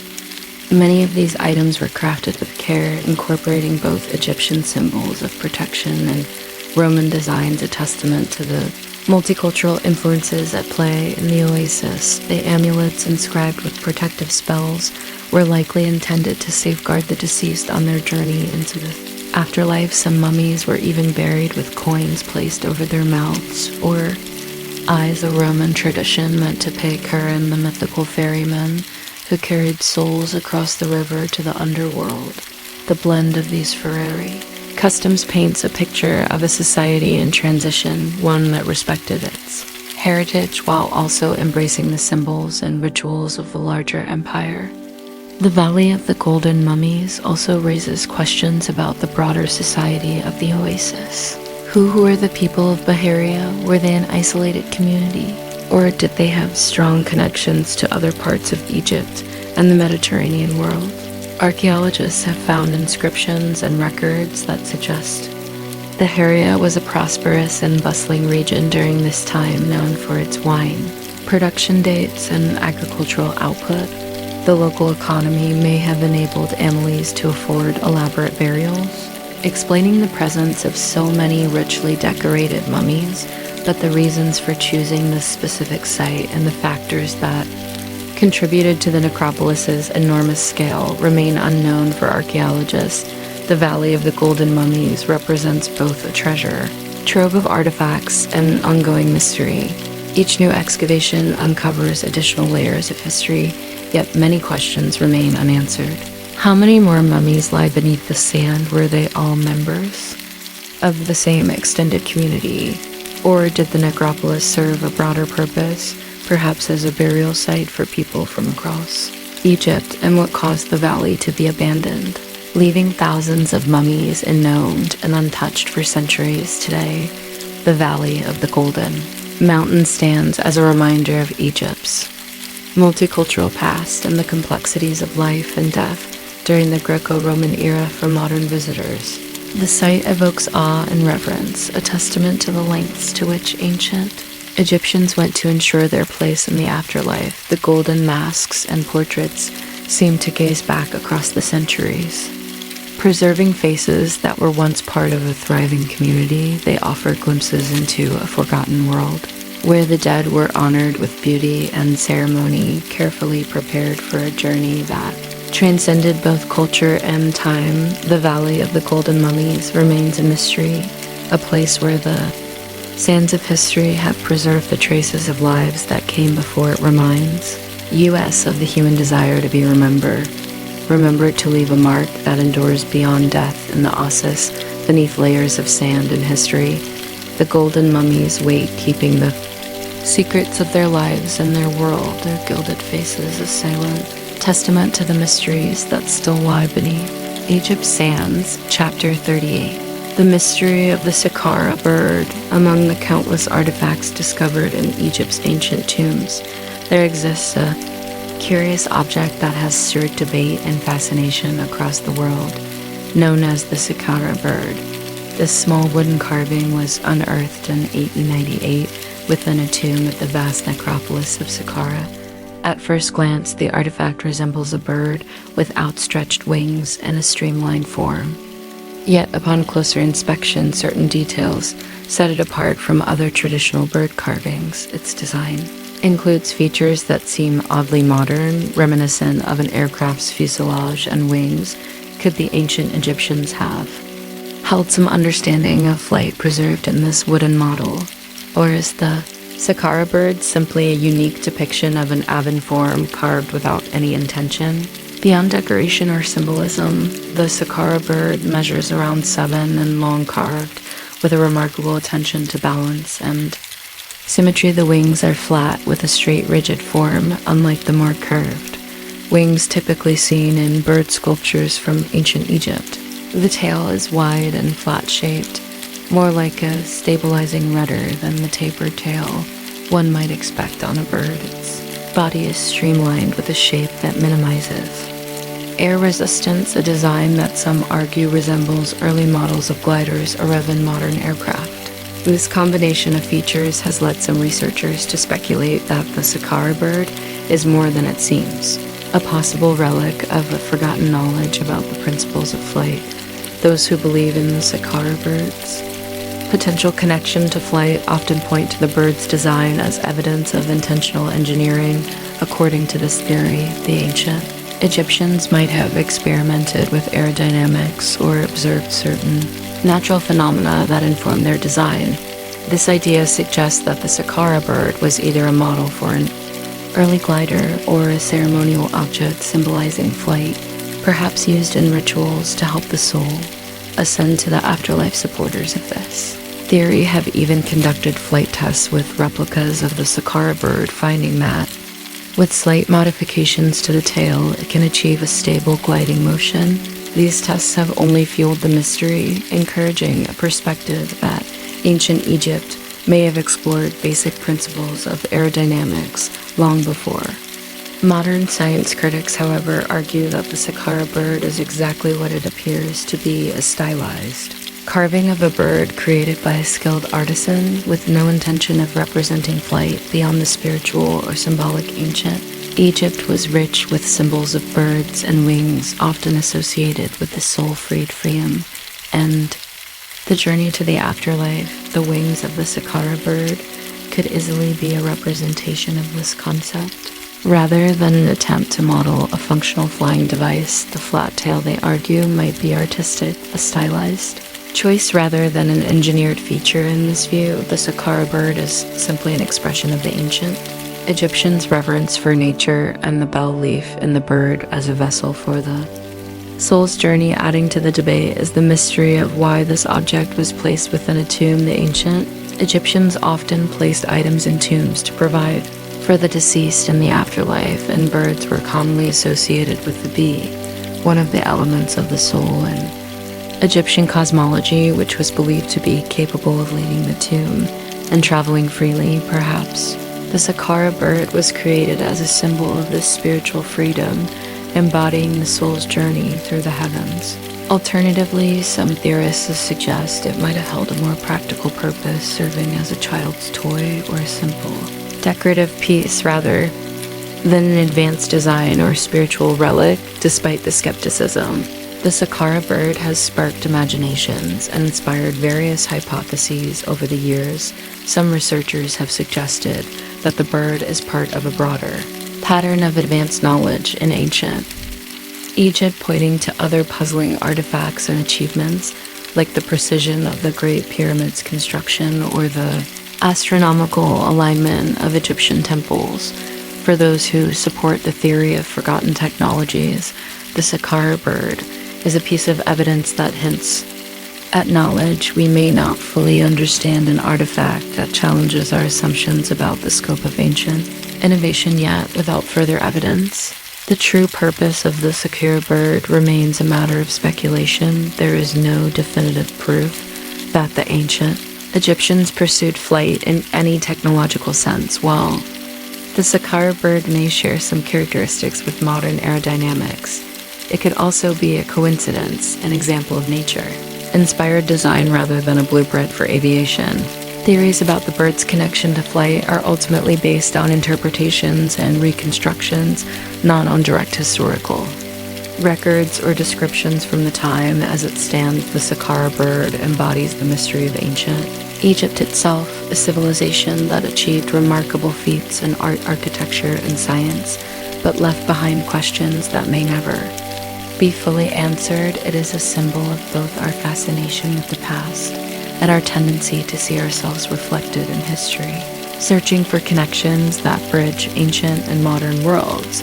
Whether the Saqqara bird represents an early understanding of aerodynamics or simply a unique bird carving, its form continues to inspire wonder, inviting us to look deeper into the possibilities of the past in the quiet halls of the Egyptian Museum in Cairo, where the Saqqara bird rests among other relics of a bygone world. It stands as a silent reminder of the mysteries left by those who came before us. The bird's wings remain open as if ready to take flight, carrying with it the enduring questions about human ingenuity and the uncharted depths of history. Chapter 39. The Painted Caves of Altamira.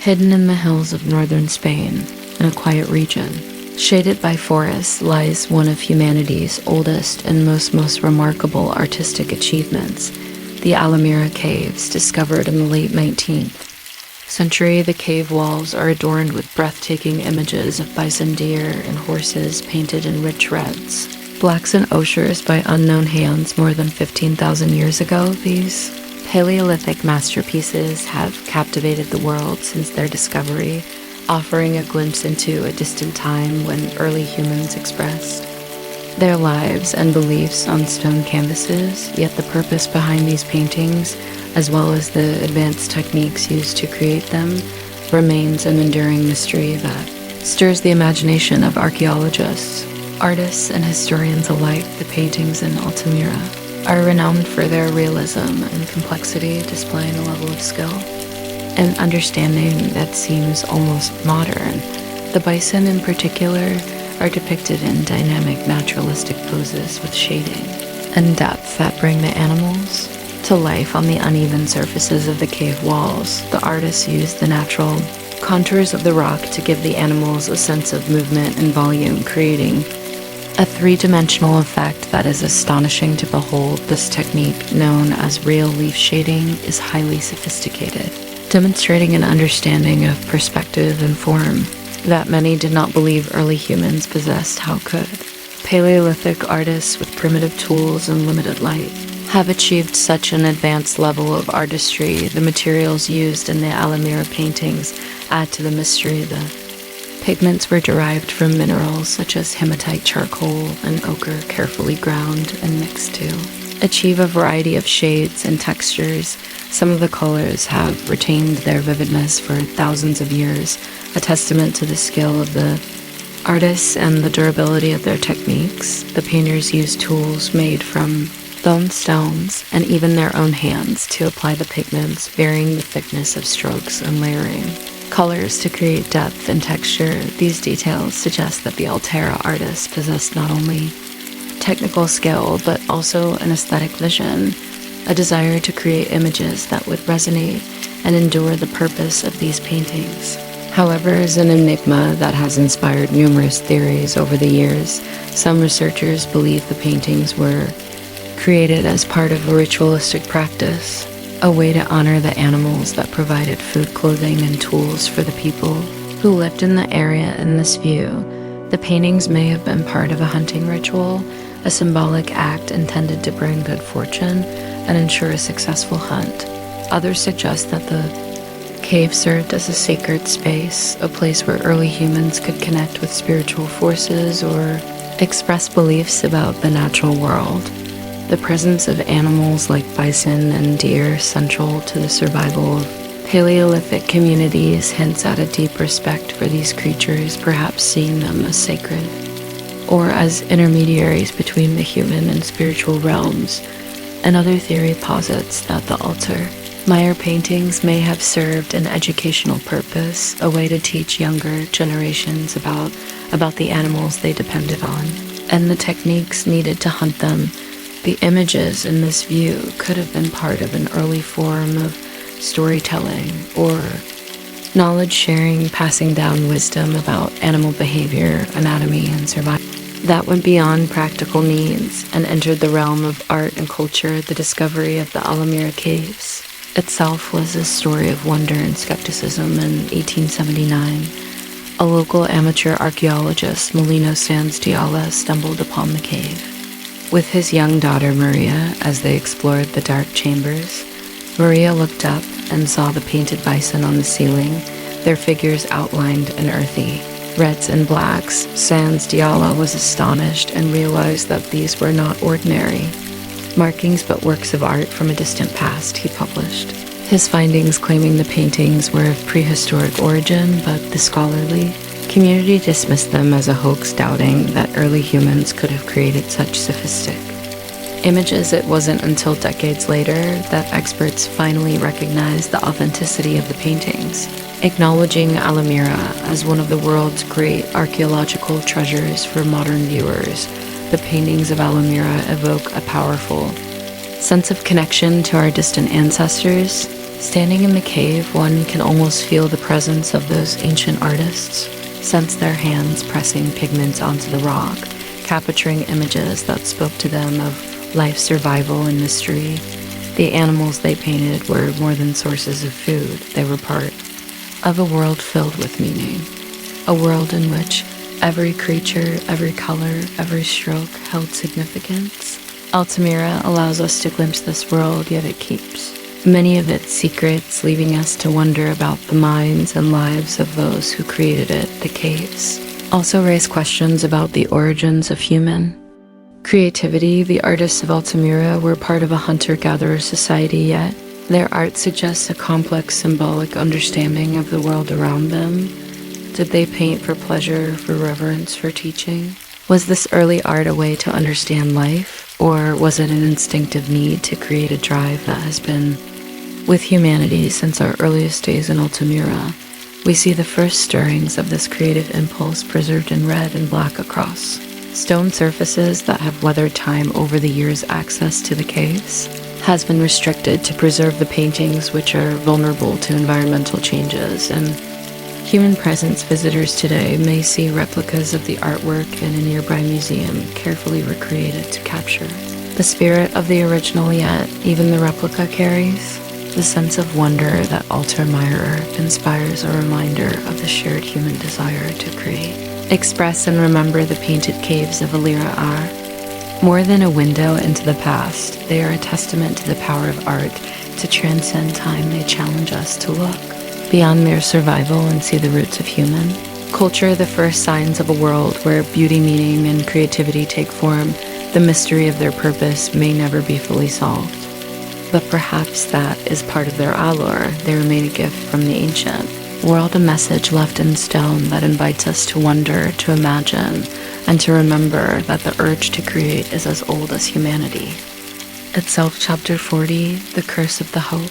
Diamond among the treasures held at the Smithsonian Institution, one stands out not just for its beauty, but for the dark legend surrounding it. This is the Hope Diamond, a mesmerizing blue gemstone that has fascinated the world for centuries with its deep, almost otherworldly hue, weighing over 45 carats and measuring nearly an inch across. The Hope Diamond is an exquisite marvel of nature, but behind its allure lies a sinister reputation. The gem is said to be cursed, its beauty tainted by a history of misfortune, tragedy, and even death. From royalty to adventurers, those who have come into possession of the Hope Diamond are rumored to have met with terrible fates, creating a legend that still haunts the stone to this day. The origins of the Hope Diamond are as shadowy as the curse that surrounds it.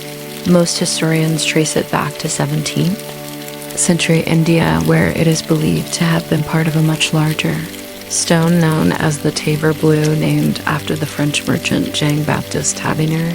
According to legend, the diamond was taken from the eye of a statue of a Hindu goddess, an act of sacrilege that marked it with an otherworldly curse. Whether true or merely law, this tale became the foundation of the diamond's infamous reputation. After Tavernier brought the gem to France, he sold it to King Louis XIV, where it was cut into a heart-shaped gem and became part of the French crown jewels. But the diamond's curse had only just begun to unfold following its arrival in France. The stone's misfortune allegedly touched those who wore it. King Louis XVI and his Queen Marie Antoinette were among its most famous wearers, and both met their deaths at the guillotine during the French Revolution. Some claimed that the diamond's malevolent influence extended beyond its owner to anyone in its orbit, casting a shadow over the French royal court. Following the revolution, the diamond was stolen during a looting of the crown jewels, vanishing for decades, and only adding to its mystique when the diamond resurfaced years later. It appeared in the possession of London banker Henry Philip Hope, for whom the gem is now named. Yet Hope's connection to the stone only seemed to continue its path of ruin. Although Hope himself was not directly affected, financial misfortune struck his family following his death, with the once prosperous Hope family descending into debt and turmoil. Over the years, the diamond changed hands multiple times, each new owner rumored to have suffered misfortune, financial ruin, death, or bizarre accidents. The stone's reputation grew darker with each new twist in its journey, and its supposed curse became the subject of public fascination. One of the most infamous owners of the Hope Diamond was American Hayes Evelyn Walsh Moyne, who acquired the gem in the early 20th century. Moyne was captivated by the diamond's legend, reportedly believing that her ownership would break the curse. But her time with the gem was marked by a profound personal tragedy. Moyne's son was killed in a car accident, her daughter died of an overdose, and her husband was committed to an asylum after suffering a breakdown. Although no direct link exists between these tragedy and the diamond, the eerie pattern of misfortune only fueled the stone's dark reputation, and Milan came to believe that the gem was indeed cursed. Eventually, the diamond was sold to pay off McLean's debts, passing into the hands of New York jeweler Harry Winston. Unlike many of its previous owners, Winston did not experience personal tragedy from the diamond, although he did come to view it as a dangerous and unsettling relic.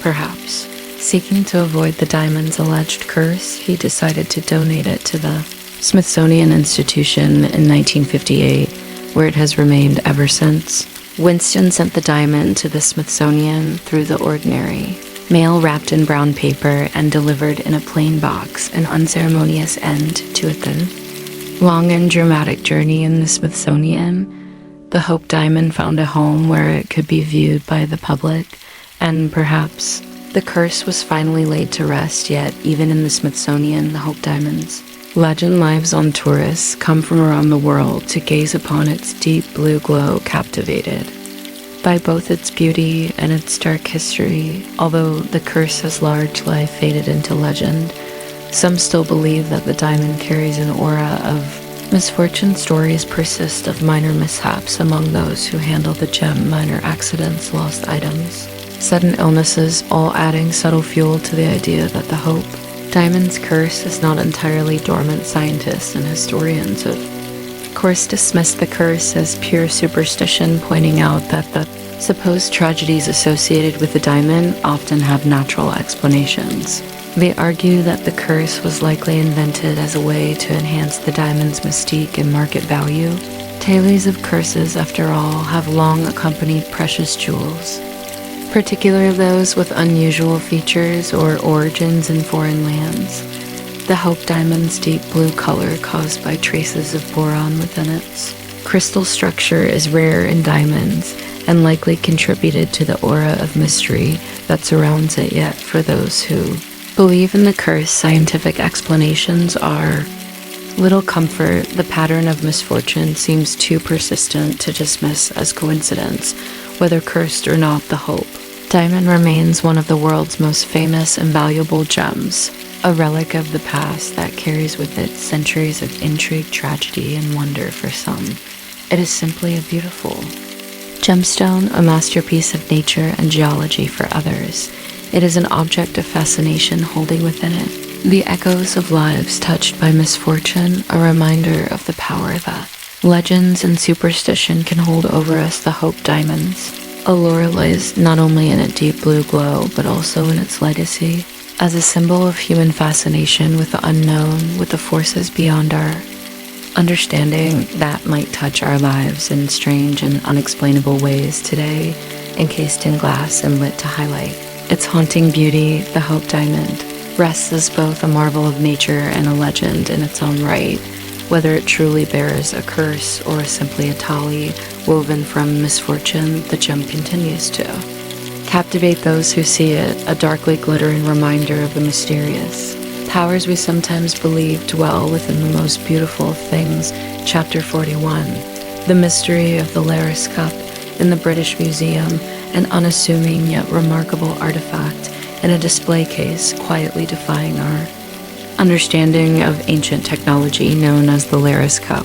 This 4th century Roman glass chalice captivates with a unique and mysterious property. It changes color depending on the angle of light. In normal lighting, the cup appears a soft jade green, but when illuminated from behind it, transforms into a vibrant, almost blood red hue. This optical marvel, discovered to be the result of nanoscale particles embedded within the glass, has puzzled scientists and historians alike. How did the Romans achieve such an effect? Centuries before the concept of nanoparticles was even known, the Lycurgus cup, named after its depiction of the myth of King Lycurgus, a figure from Greek mythology, is a rare example of a cage cup, a type of Roman glasswork where a relief design is carefully carved to leave parts of the glass surface open. The cup depicts Lycurgus entangled in grape vines, a punishment meted out by Dionysus, the god of wine, after the king opposed his worship. The scene is intricate, with delicate vines, figures, and expressions etched into the glass, showcasing the rim arable craftsmanship of ancient artisans. Yet as beautiful as the carving is the color-changing properties of the cup that have set it apart as a technological marvel, sparking intense curiosity about the knowledge held by Roman glassmakers. It wasn't until the 20th century that scientists began to understand the Lycurgus cup's unusual color-changing effect. Upon close analysis, researchers discovered that the glass contained tiny particles of gold and silver embedded within the material at a ratio and scale so precise that it influences the way light passes through the glass. These nanoparticles are just a few nanometers across, far smaller than anything that would have been visible to the human eye. When light interacts with these particles, it causes electrons within the metal atoms to oscillate in a specific way, a phenomenon known as surface plasma resonance. This interaction results in the dramatic color change observed in the cup. The discovery of these nanoparticles astonished researchers, as the ability to manipulate materials at such a fine scale was believed to be beyond the abilities of ancient technology. Even today, creating glass with such properties requires specialized knowledge and precise control. How did the Romans achieve this effect? Was it a result of intentional experimentation, or was it an accidental discovery by artisans who noticed the visual effect and preserved the technique without fully understanding the science behind it? One theory suggests that Roman glassmakers stumbled upon this effect by chance while experimenting with different metal additives to enhance the appearance of their glass. Gold and silver were sometimes used to tint glass in the ancient world, and it's possible that through repeated trial and error, artisans discovered that a particular combination and treatment could produce a color-shifting effect. Once they observed the outcome, they may have developed a method to replicate it. Even if they didn't understand the exact principles behind the effect, yet the rarity of such artifacts. No other examples of Roman glass with this precise optical quality have been found, suggests that the technique may have been lost or remained limited to a small circle of skilled artisans. Others speculate that the Lycurgus cup was the work of a master artisan or a specialized workshop that kept the knowledge of its creation a closely guarded secret. In ancient Rome, certain crafts and techniques were considered highly valuable, with guilds and families closely guarding their trade secrets. It's possible that the method of creating nanoparticle-infused glass was known to only a few, pasted down within a select group, and eventually lost as the Roman Empire declined. The Lycurgus cup raises intriguing questions about ancient knowledge and the potential reach of Roman craftsmanship. Were the Romans capable of manipulating materials on a microscopic level, even if only intuitively? Some researchers point out that the cup may be evidence of an advanced, though perhaps empirical, understanding of how metals interact with light. Roman artisans were known for their experimentation, often creating new materials and techniques through hands-on experience. The Lycurgus cup could represent the peak of such experimental craftsmanship, a chance achievement that reveals a glimpse of knowledge that might otherwise have been lost to history for many. The Lycurgus cup represents more than a technological curiosity. It embodies the mystery of human creativity and ingenuity. Ancient artisans worked with the materials available to them, experimenting with fire, minerals, and metals to produce art and tools of extraordinary beauty. The Lycurgus cup reminds us that even without modern technology, ancient societies were capable of achieving remarkable feats, blending art and science in ways that can still surprise us today. Although no definitive explanation for the creation of the Lycurgus cup has been found, its beauty and mystery continue to inspire. All scientists today are still studying the cup, hoping to uncover more about its unique properties and perhaps to learn lessons that could apply to modern material science. The phenomenon of surface plasmon resonance, once believed to be a modern discovery, is now understood to have been harnessed, however unintentionally, by artisans in the ancient world. This realization serves as a reminder that the wisdom of the past sometimes exceeds our expectations, challenging our assumptions about what ancient people could achieve. To today, as it rests within the British Museum, the Lycurgus cup is not only an artifact of the Roman Empire,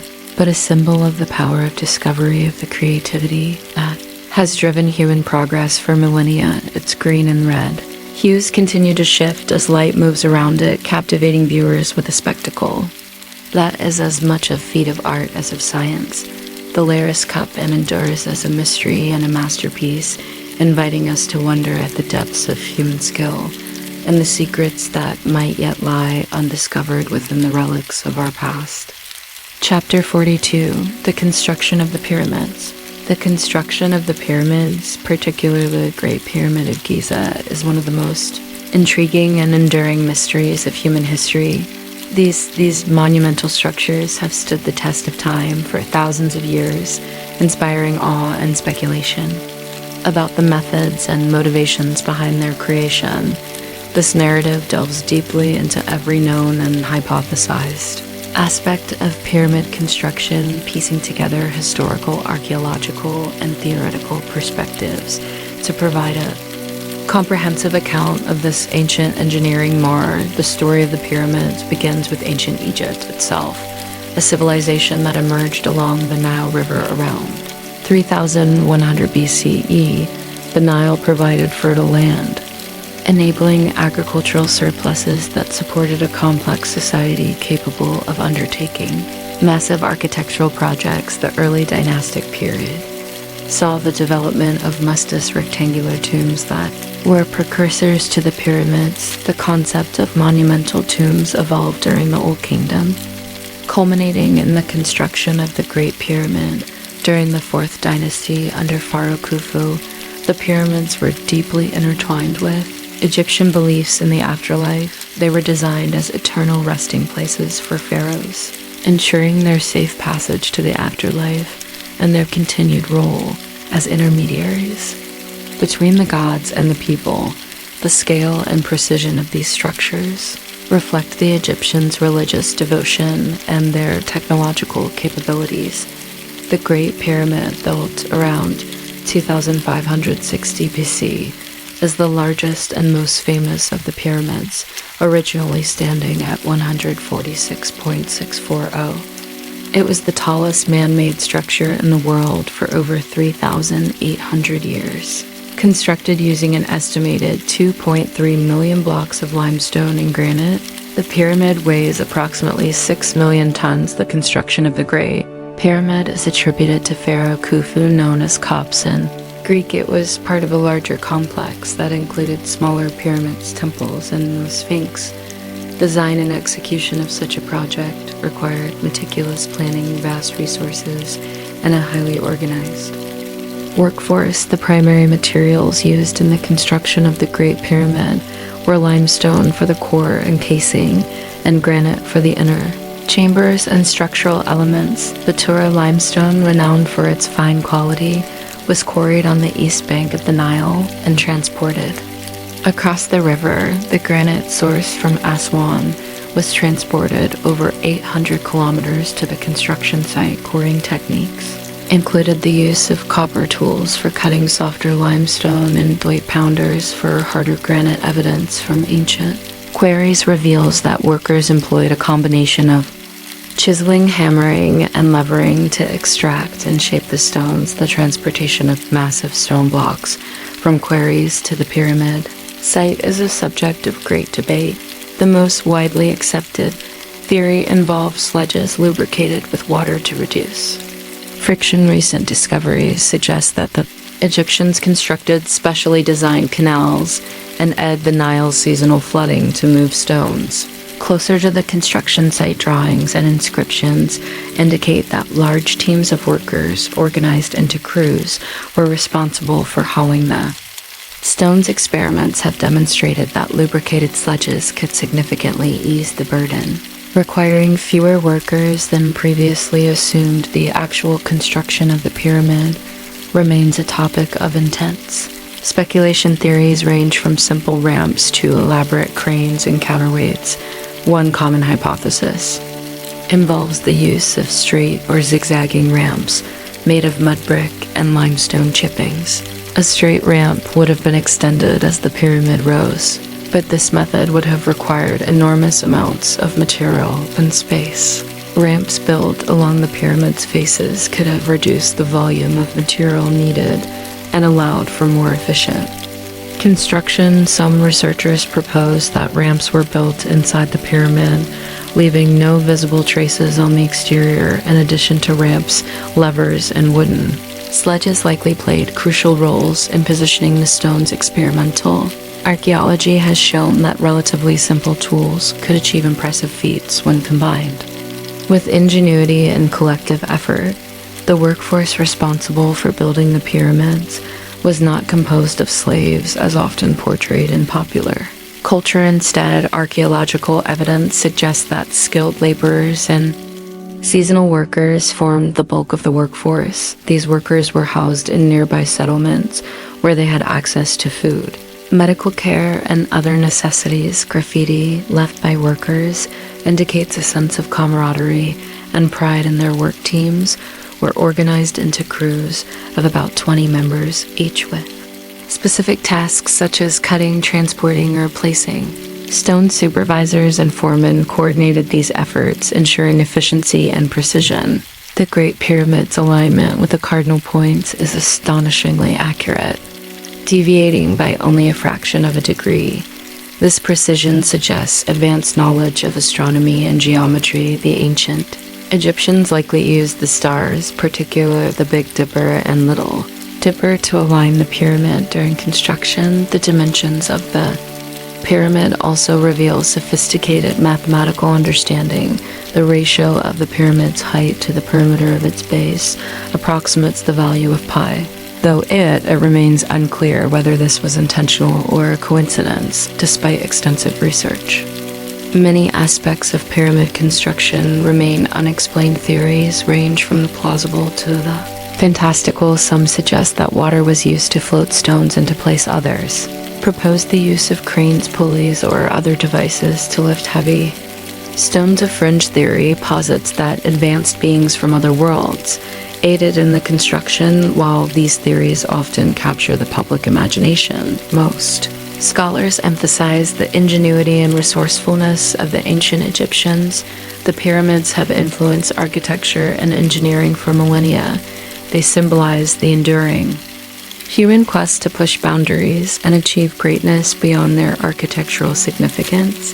They offer insights into the social, economic, and religious fabric of ancient Egypt. Advances in technology such as satellite imaging, ground-penetrating radar, and 3D modeling continue to shed light on pyramid construction. Recent findings include the discovery of workers' diaries detailing the logistics of transporting materials and the remains of ancient ramps. The pyramids stand as a testament to human ambition, creativity, and perseverance.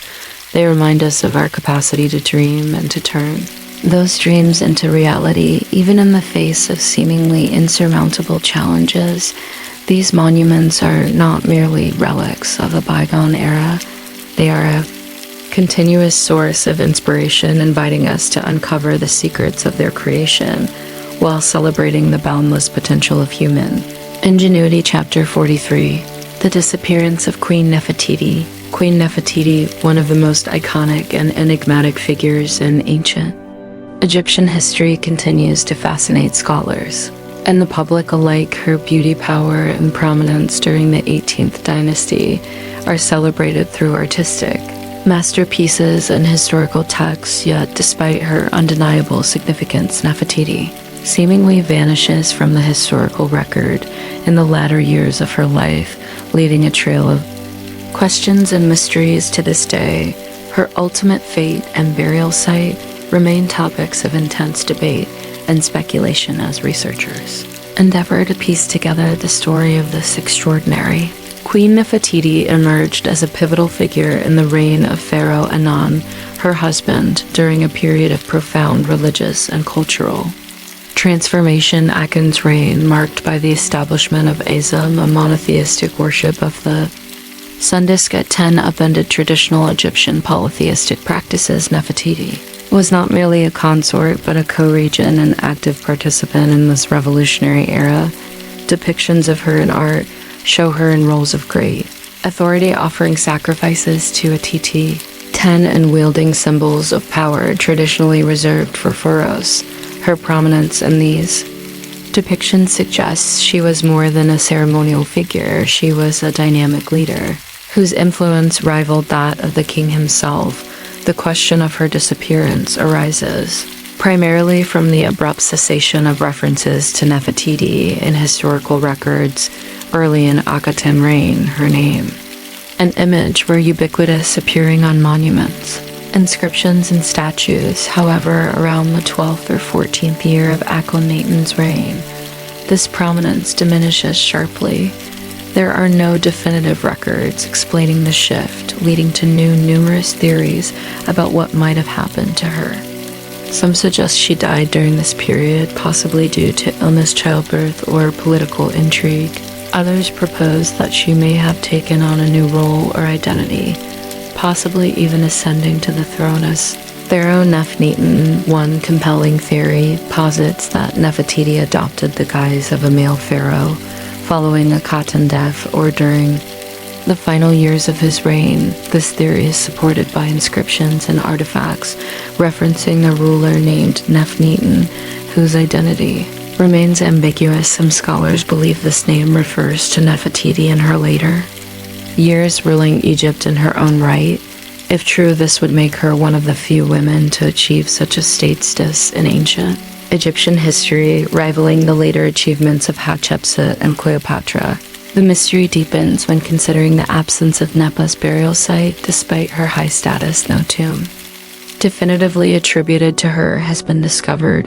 This is particularly puzzling given the elaborate burial traditions of ancient Egypt, especially for royals. The royal tombs of Amun, the city built by Akhenaten, contain no conclusive evidence of her interment. Some speculate that her tomb might have been relocated or destroyed during the backlash against Azum following Aeon's death. Others suggest that her burial site may yet lie undiscovered, concealed beneath the sands of Egypt, or hidden within a larger, more complex tomb. In recent years, technological advancements have reignited the search for Nefertiti's resting place. Radar scans conducted in the tomb of Tutankhamun, widely believed to be her stepson, have revealed anomalies that some interpret as hidden chambers. Proponents of this theory argue that these chambers could contain the remains of Nefertiti, interred in secrecy during the tumultuous transition back to traditional Egyptian religious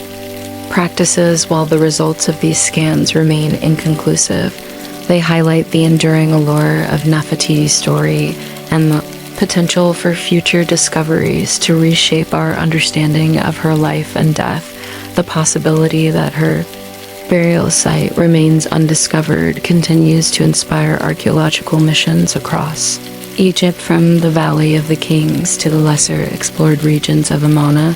Researchers persist in their quest. These efforts are bolstered by new technologies such as ground penetrating radar and isotope analysis, which offer non-invasive ways to investigate potential burial sites.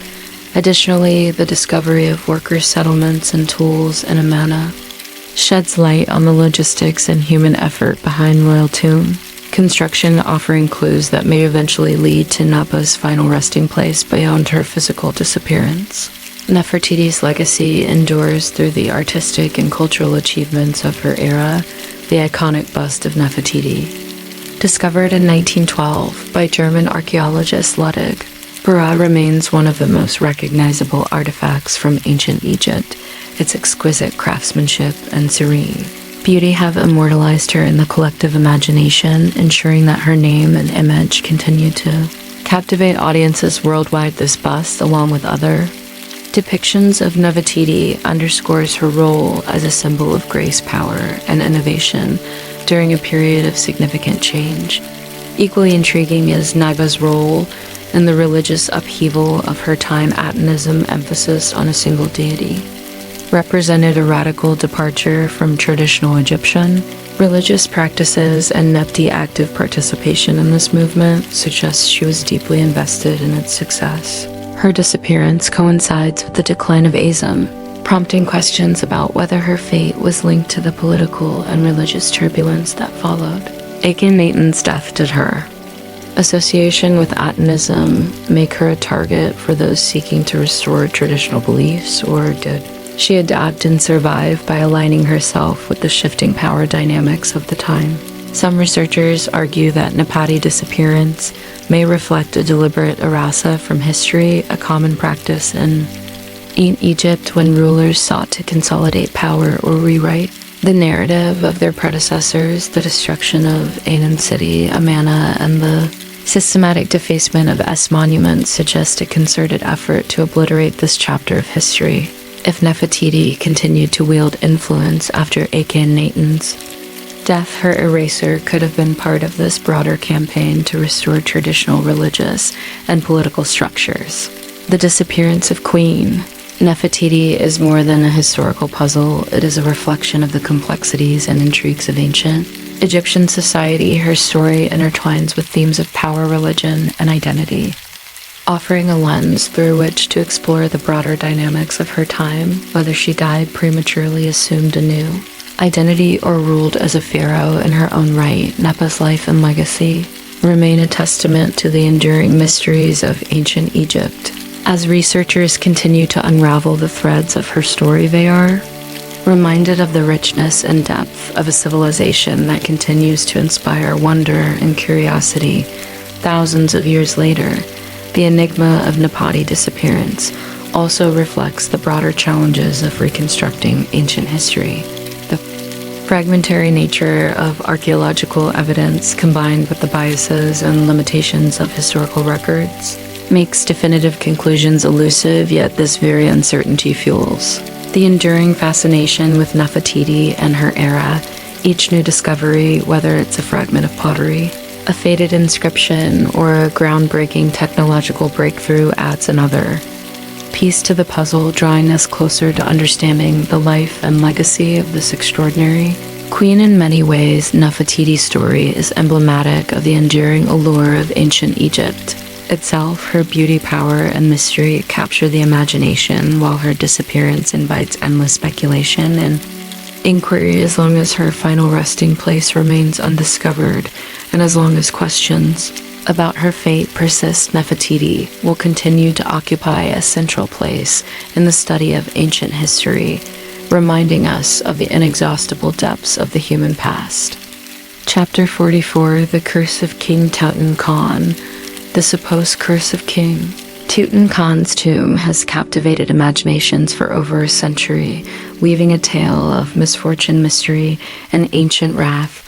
The discovery of the tomb in 1922 by Howard Carter and his team marked one of the most significant archaeological finds of all time, revealing an extraordinary trove of treasures buried with the young pharaoh. However, it was not just the wealth of artifact facts that captured public attention, but also the rumors of a supernatural curse set to afflict anyone who dared to disturb the sacred burial site. This enduring legend has sparked endless debate and speculation, blending historical events with sensationalized narratives and fueling the fascination with ancient Egypt mysteries. The origins of the curse can be traced to the events surrounding the excavation of the tomb on November 4th, 1922. Carter's team uncovered the entrance to the tomb in the Valley of the Kings, and by February 1923, they had begun to reveal its contents. The tomb's discovery was unprecedented in its richness and preservation, including a golden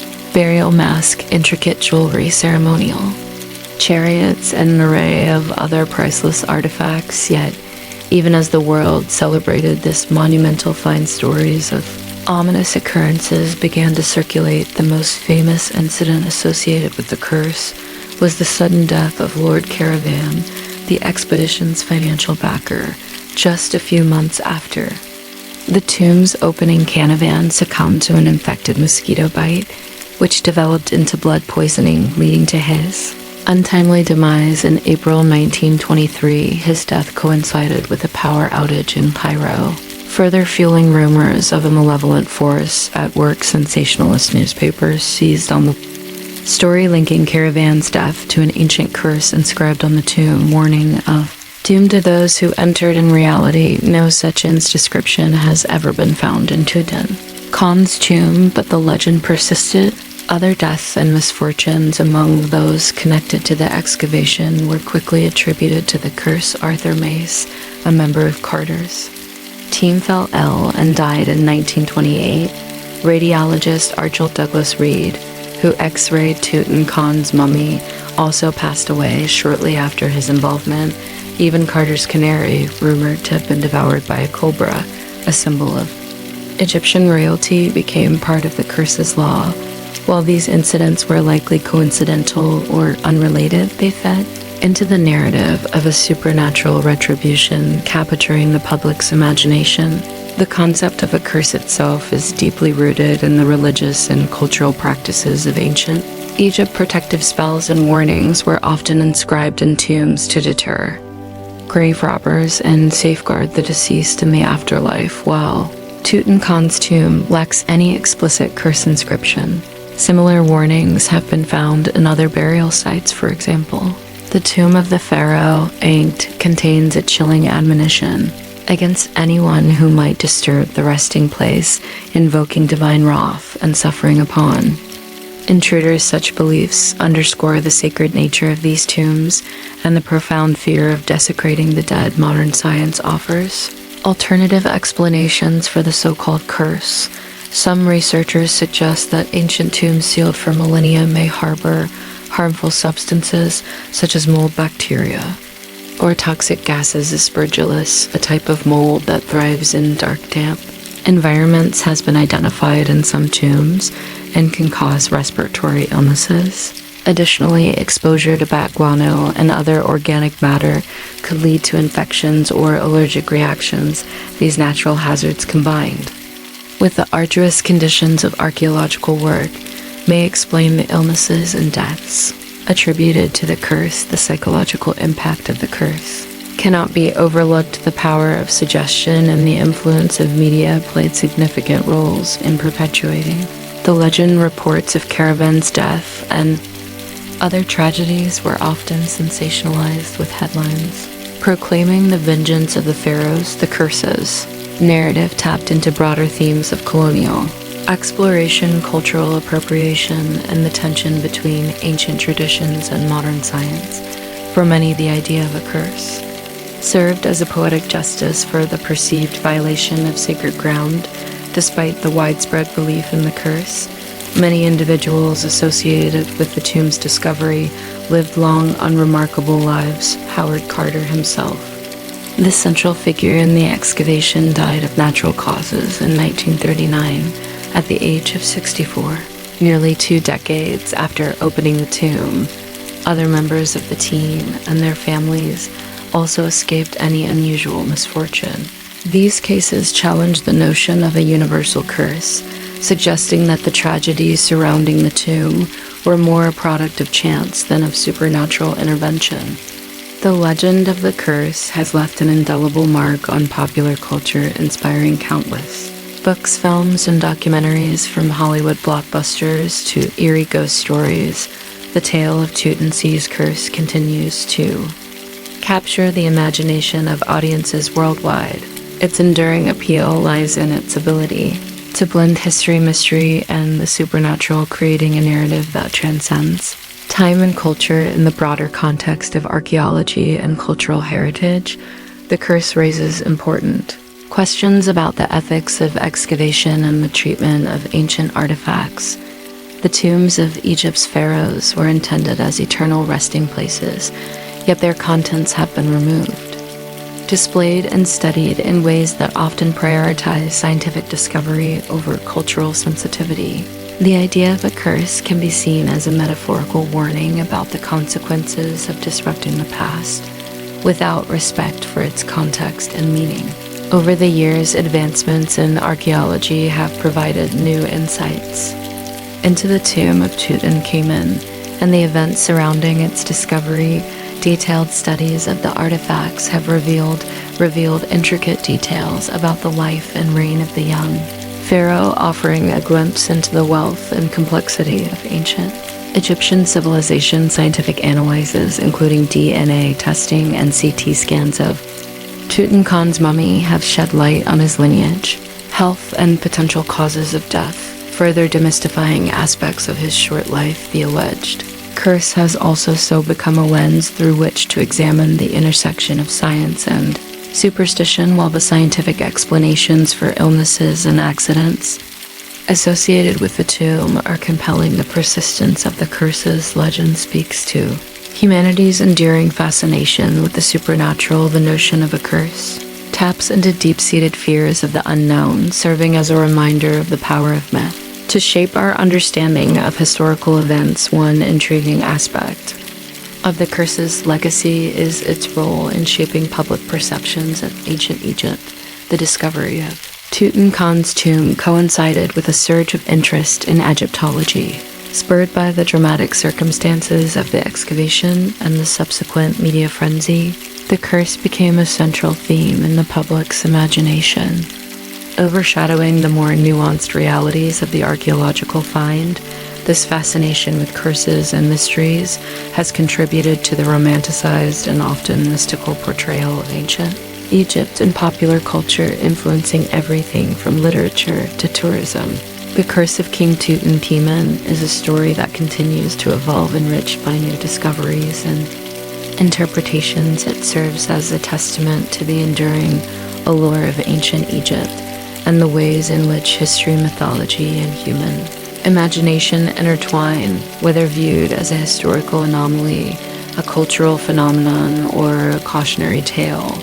The legend of the curse reminds us of the complexities of exploring the past and the delicate balance between reverence and curiosity in uncovering its secrets. Ultimately, the curse is less about ancient wrath and more about the power of storytelling. It reflects humanity's fascination with the unknown and our tendency to seek meaning in coincidence and misfortune. As archaeologists and historians continue to study Tutankhamun's tomb and its artifacts, the legend of the curse remains a captivating chapter in the broader narrative of ancient Egypt, reminding us of the inexhaustible mysteries and wonders of this remarkable civilization. Chapter 45, The Lost Labyrinth of Hara. The Lost Labyrinth of Hara, described in awe by ancient historians such as Herodotus and Strabo, stands as one of the most tantalizing enigmas of antiquity. Situated near the foam oasis in Egypt, this monumental structure was said to be unparalleled in grandeur, containing thousands of rooms adorned with hieroglyphs, intricate carvings, and artwork. According to these accounts, the labyrinth was both a palace and a temple constructed to commemorate the glory of the Middle Kingdom Pharaoh Menkaure III. Despite these vivid descriptions, no definitive evidence of the labyrinth's existence has been uncovered, leading archaeologists and historians to grapple with its mysteries and speculate about its true nature. Herodotus, often referred to as the father of history, wrote of the labyrinth during his travels in Egypt in the 5th century BC. He described a structure so vast and intricate that it surpassed even the pyramids in magnificence. According to his accounts, the labyrinth featured 12 covered courts and an estimated 3,000 rooms, half of which were above ground and half below. Herodotus claimed to have seen the labyrinth himself, though he admitted that he was not allowed access to the underground chambers, which were said to house the tombs of kings and sacred crocodiles. Strabo, a Greek geographer and historian who visited Egypt centuries later, corroborated much of Herodotus' account. He described the labyrinth as a sprawling complex of interconnected rooms and corridors, marveling at its complexity and scale. Both Herodotus and Strabo emphasized the labyrinth's dual purpose as a place of religious significance and administrative power.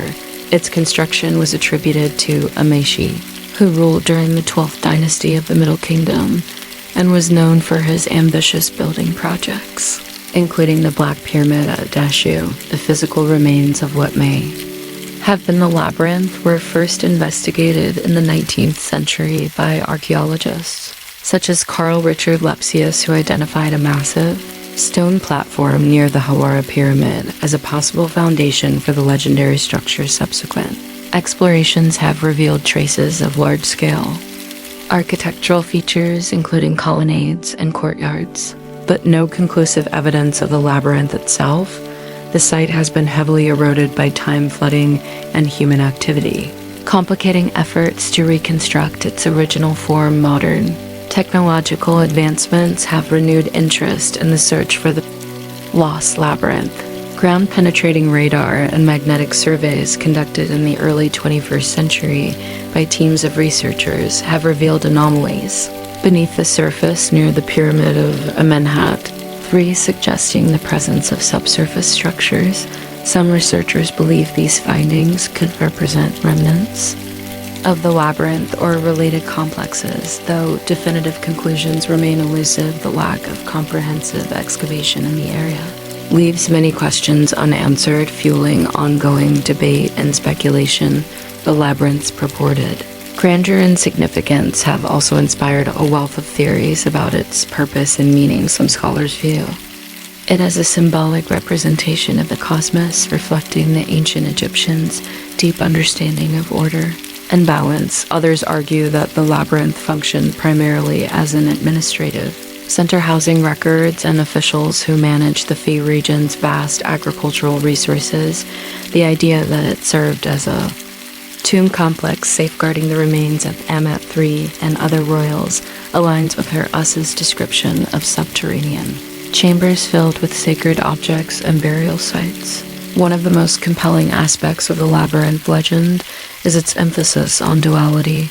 Herodotus and Strabo both mention the structure's above ground and underground components, suggesting a deliberate architectural symbolism. The above ground rooms may have served public or ceremonial function, while the underground chambers were reserved for sacred and furry purposes. This duality mirrors the ancient Egyptian worldview, which often emphasized the interplay between the visible and the hidden, the earthly and the divine. The labyrinth's association with Amenet I further deepens its intrigue, as Pharaoh is often regarded as one of the most innovative rulers of the Middle Kingdom, credited with large-scale irrigation projects and architectural advancements. His reign saw the transformation of the Foam region into a fertile agricultural hub supported by a network of canals and reservoirs. The labyrinth may have been intended as a monumental testament to these achievements, embodying the pharaoh's vision of order and prosperity. The cultural and historical impact of the lost labyrinth extends far beyond its physical location.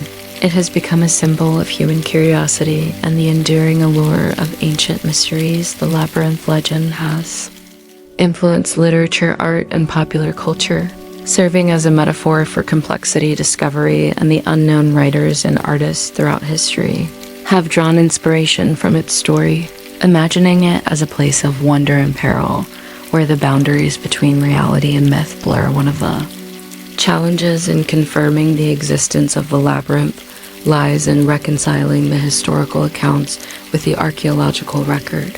Herodotus and Strabo wrote centuries after the labyrinth's supposed construction, relying on secondhand information and their interpretations of what they observed. Their descriptions, while vivid, may have been influenced by the oral traditions and cultural biases of their time. The labyrinth's sheer scale and intricacy, as described in ancient texts, raise questions about the feasibility of such a structure given the technological and logistical constraints of the Middle Kingdom period. Despite these challenges, the search for the lost labyrinth continues to captivate archaeologists and enthusiasts. Its potential discovery would represent a groundbreaking achievement in the study of ancient Egypt, shedding light on the engineering, religious practices, and political organization of one of history's most remarkable civilizations. Even in the absence of defining evidence, the labyrinth remains a powerful symbol of humanity's quest for knowledge and our enduring fascination with the mysteries of the past. The enduring allure of the lost labyrinth also speaks to its role as a bridge between ancient and modern worlds. In antiquity, it was a testament to human ingenuity and the Egyptians' mastery of architecture and symbolism. Today, it serves as a reminder of the limits of our knowledge and the potential for discovery. Advances in technology, such as high-resolution satellite imaging and non-invasive archaeological techniques, offer new avenues for exploration, keeping the hope of uncovering the labyrinth alive. The story of the lost Labyrinth of Hawara serves as a reminder of the complexities of interpreting history. It underscores the interplay between fact and fiction, the limitations of ancient sources, and the ways in which modern science can enhance our understanding of the past, whether as a tangible structure waiting to be unearthed or as a creation of ancient imagination. The labyrinth continues to inspire awe and wonder, embodying the timeless allure of ancient Egypt and its enduring legacy. The search for this extraordinary mountain reminds us that history is not a static record, but a dynamic and ever-evolving puzzle, inviting us to piece together the fragments of the past and reimagine the stories of those who came before. U.S. Chapter 46. The Mystery of the Sphinx's Missing Nose, the Great Sphinx of Giza, an iconic symbol of ancient Egypt, has stood guard near the pyramids for thousands of years, its enigmatic gaze fixed on the horizon. Yet, despite its grandeur and historical significance, one striking feature is conspicuously absent: its nose. The missing nose of the Sphinx has been a source of fascination and speculation for centuries, giving rise to theories that range from plausible to fantastical. This enduring mystery invites us to delve into history, art, and archaeology to understand what might have caused the Sphinx to lose this prominent feature. The Great Sphinx, believed to have been constructed during the reign of Pharaoh Khafre around 2500 BC, is carved from a single block of limestone at approximately 73 m long and 20 m high. It is one of the largest and oldest monolithic statues in the world. Originally, the Sphinx would have been a vivid sight, painted in bright colors with its nose and facial features intact. However, by the time of modern documentation, the Sphinx's nose was already missing, sparking questions about what might have happened to it. One popular theory attributes the missing nose to deliberate destruction during a period of iconoclasm. The most widely circulated story suggests that the nose was destroyed in the 14th century, by a Sufi mystic named Muhammad Saim Alar. According to this account, Alar was enraged by local peasants who made offerings to the Sphinx in the belief that it could influence agricultural fertility. Viewing this practice as idolatrous, he is said to have defaced the statue to prevent further worship. While this narrative is compelling, its historical accuracy remains debated, as the earliest written accounts of this story appear centuries after the alleged event. Another theory posits that the Sphinx's nose was lost to artillery fire during Napoleon Bonaparte military campaign in Egypt in the late 18th century. While vivid and often repeated, this explanation lacks supporting evidence. Early sketches of the Sphinx made by travelers and scholars, including drawings from the 16th century, show the statue without its nose, predating Napoleon's arrival in Egypt.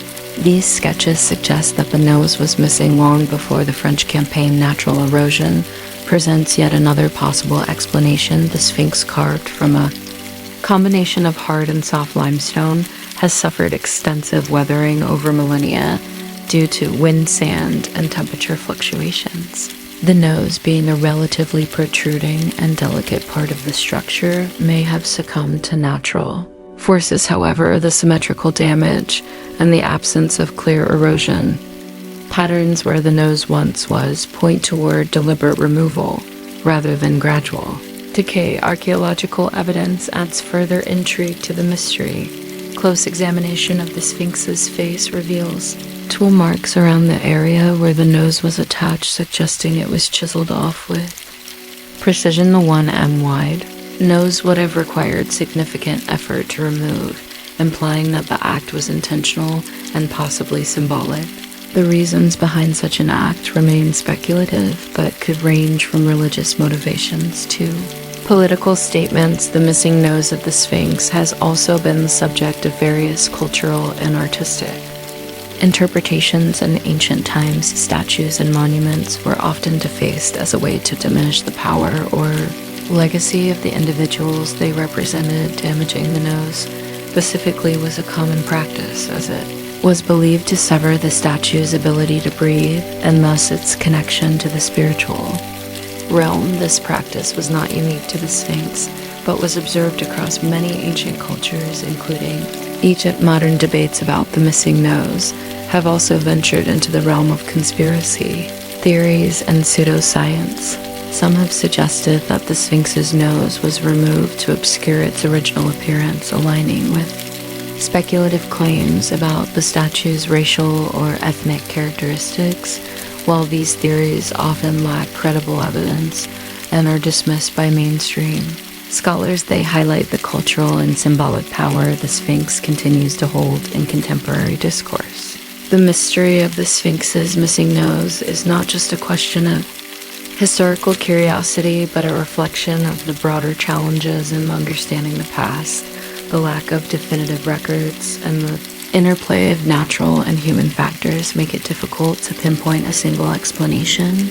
Yet this very ambiguity adds to the allure of the Sphinx, inviting ongoing exploration and interpretation. The loss of the Sphinx's nose also speaks to the vulnerability of cultural monuments over time. Throughout history, statues, temples, and other works of art have been subjected to destruction or alteration due to changing political, religious, and social dynamics in the case of the Sphinx. The missing nose serves as a reminder of how monuments, no matter how grand or seemingly permanent, are shaped by the societies that interact with them, whether defaced intentionally or lost to natural forces. The absence of the Sphinx's nose reflects the passage of time and the shifting attitudes of those who encountered it. In the broader context of ancient Egypt, the Sphinx represents a complex intersection of mythology, politics, and art.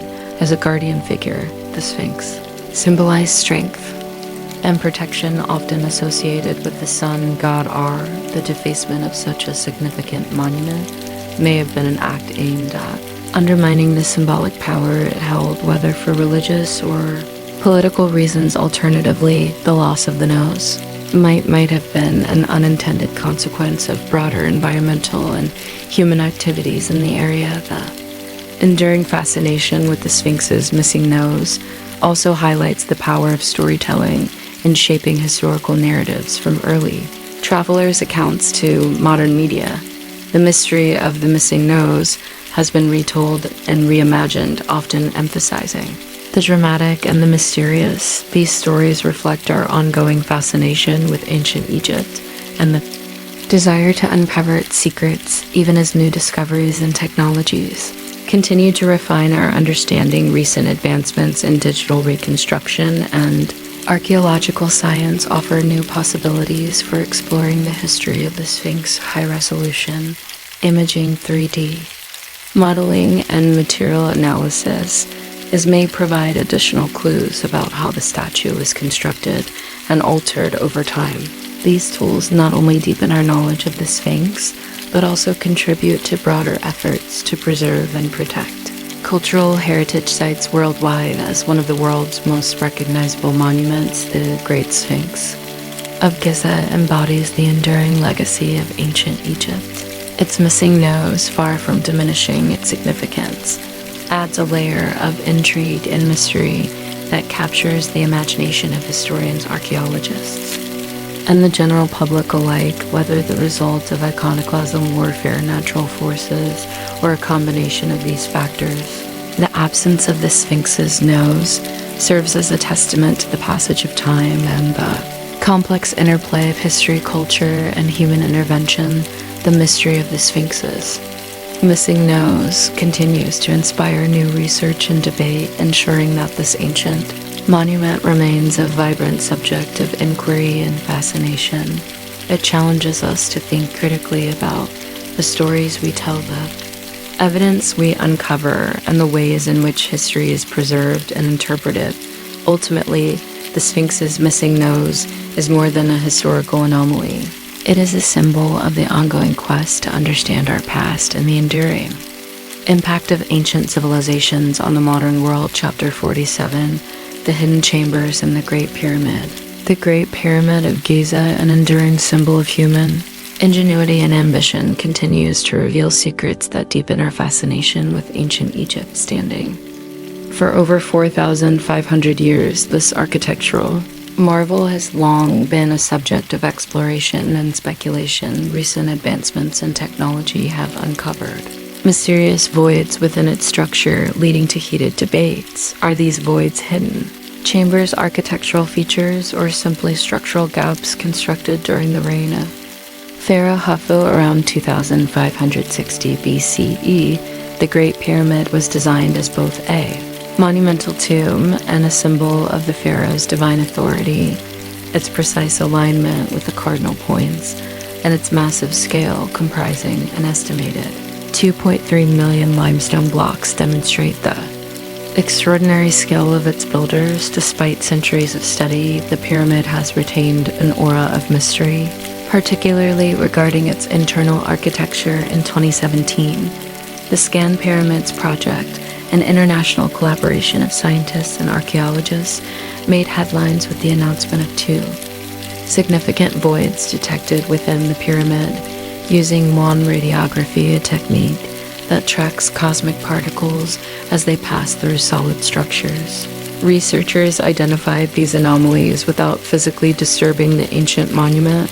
The findings sparked global intrigue and renewed interest in uncovering the pyramid's hidden aspects. The first and most notable discovery was a large void located above the Grand Gallery, a sloping corridor that connects the Queen's chair chamber and the King's chamber. This void, often referred to as the Big Void, measures approximately 30 meters in length and remains inaccessible. Its purpose and origin have fueled various theories. Some propose that it may be an undiscovered ceremonial chamber, while others suggest it served a structural function such as relieving pressure on the Grand Gallery. Below the second anomaly near the pyramid's northern face has been interpreted as a potential corridor passage.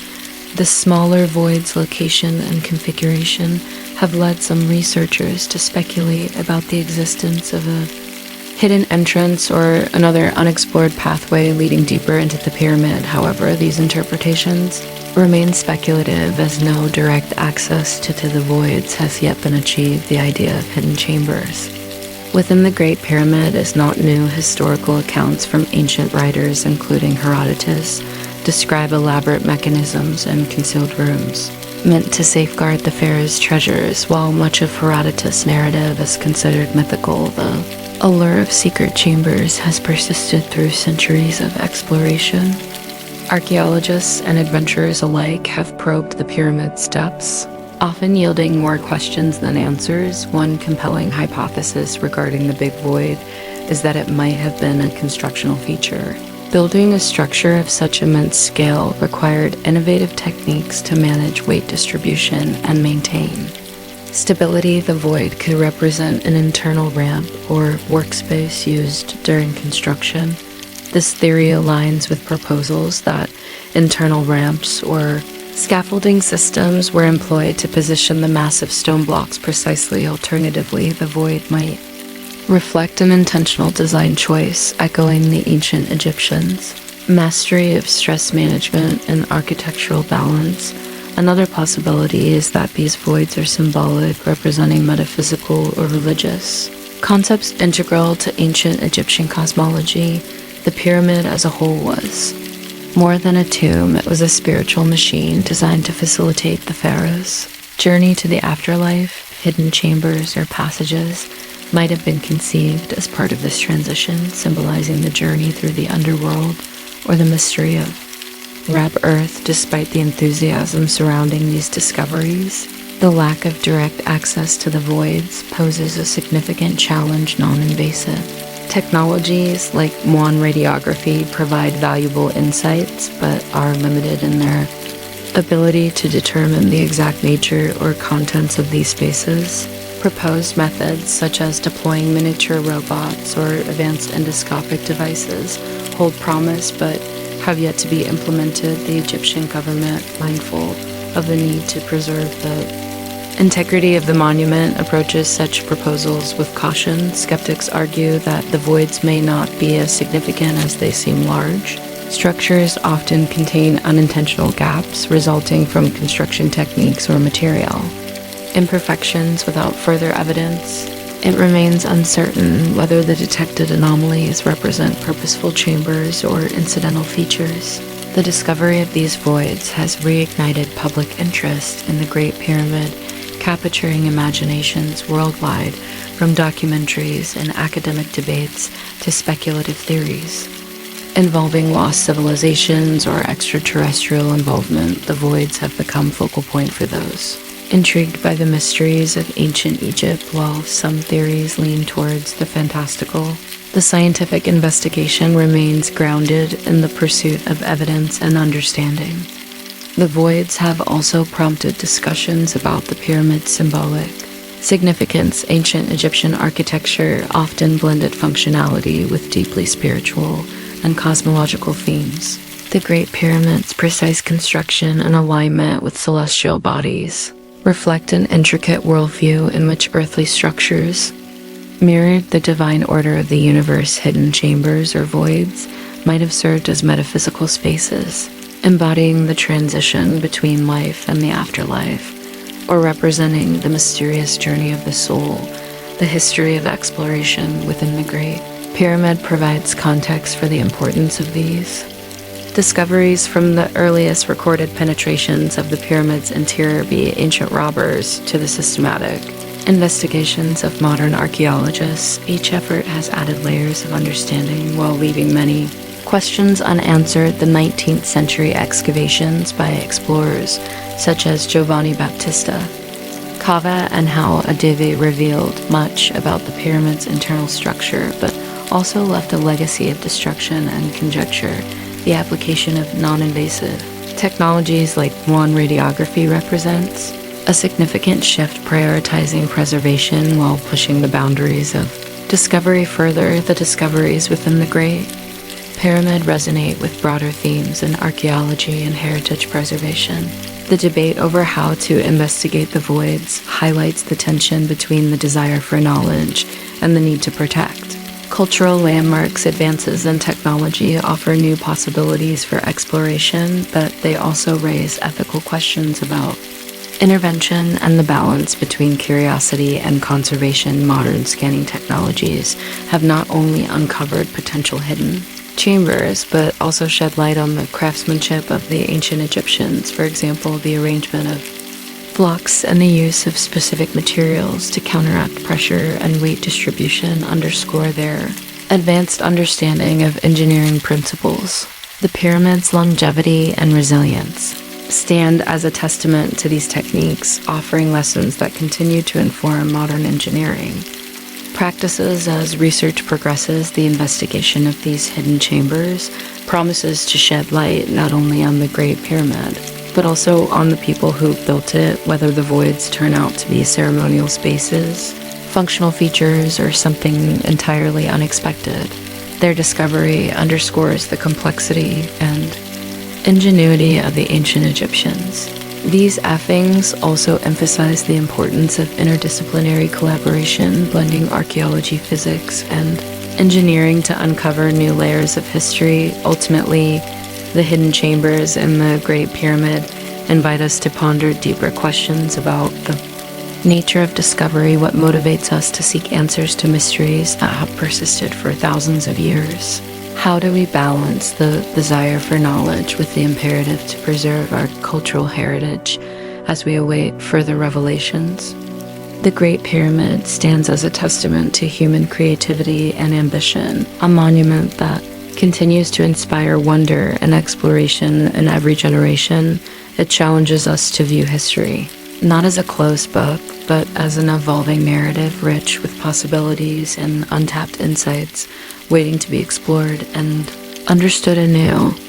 Chapter 48, The Dendera Light, the Temple of Hathor at Dendera.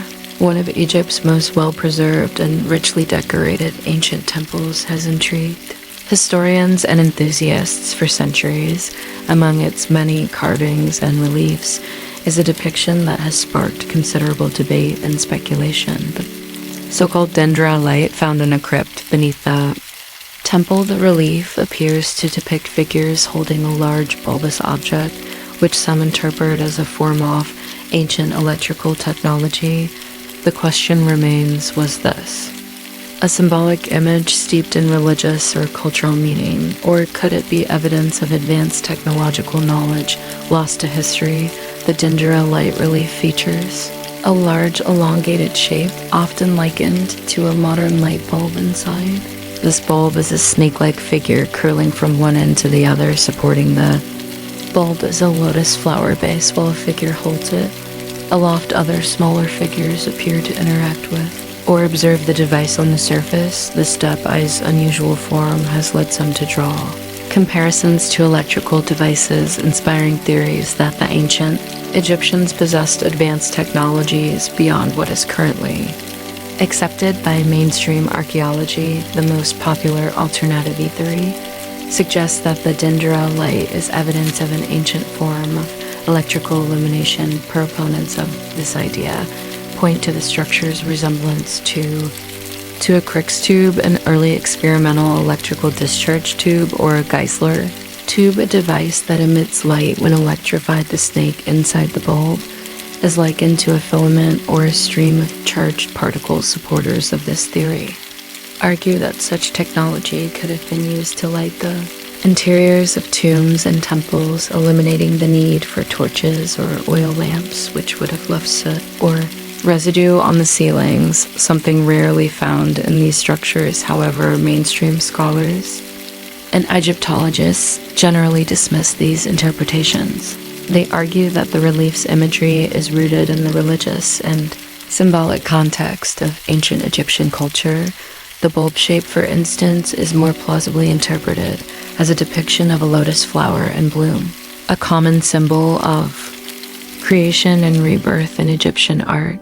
The snake within the bulb is believed to represent a manifestation of the god Adam or Homus, symbolizing creation energy or the life force. The entire relief from this perspective is a cosmological or mythological representation rather than a depiction of a literal device. The crypt where the dendera light relief is located further supports the symbolic interpretation. These spaces were not functional areas for practical activities, but sacred zones associated with ritual and mysticism. The crypts house ceremonial artifacts and were adorned with esoteric imagery that reflected complex theological ideas. The placement of the dendera light relief in such a context strongly suggests it was intended as a symbolic or spiritual motif rather than a technical diagram. The absence of corroborating evidence also weighs heavily against the technological interpretation. No artifacts resembling light bulbs, electrical generators, or related components have ever been discovered in ancient Egypt. Furthermore, there is no textual evidence in the extensive body of Egyptian writings, including engineering manuals and temple inscriptions, that describes or alludes to such devices. The vast majority of archaeological findings suggest that the ancient Egyptians relied on oil lamps, torches, and natural light for illumination. From a symbolic perspective, the dendera light relief can be seen as a metaphorical expression of ancient Egyptian cosmology. The lotus flower at the base of the bulb is a powerful emblem of creation, often depicted as emerging from the primordial waters of Nun. The snake, a recurring motif in Egyptian art, represents transformation, energy, and renewal. Together, these elements may encapsulate the cycle of life, death, and rebirth themes central to the religious and philosophical beliefs of ancient Egypt. The allure of the dendera light as a potential artifact of advanced technology reflects broader cultural and psychological dynamics. Modern audiences are often drawn to the idea that ancient civilizations possess knowledge or technologies comparable to or exceeding our own. Such theories resonate with the human fascination, mysteries, and the hope of uncovering lost wisdom. However, they also risk overshadowing the genuine achievements of ancient cultures, which are remarkable in their own right. The dendera light debate highlights the importance of context in interpreting ancient artifacts and imagery, removing a single relief from its cultural and historical framework can lead to misleading conclusion, as symbols that held profound meaning for the ancient Egyptians are reinterpreted through the lens of modern assumptions and desires. By situating the dendera light within its proper context, we gain a deeper appreciation for the complexity and richness of Egyptian art and thought. Adding to the complexity of the debate are the technological limitations of the period in question. The production of electricity requires a sophisticated understanding of materials and processes, including the generation, storage, and transmission of energy. No evidence exists to suggest that the ancient Egyptians had access to materials like copper wires or the necessary knowledge to construct and maintain electrical devices. The absence of such infrastructure makes the technological interpretation of the aerolite highly implausible. The design and purpose of the crypts themselves provide further insights into the symbolic nature of the dendrolite relief. These subterranean chambers were not intended for public access, but were used exclusively by priests engaged in rituals. The imagery on the walls, including the dendrolite, would have been part of a complex theological narrative that conveyed sacred truths to those initiated into the temple's mysteries. This restricted access underscores the esoteric nature of the relief, aligning it more closely with spiritual symbolism than practical utility.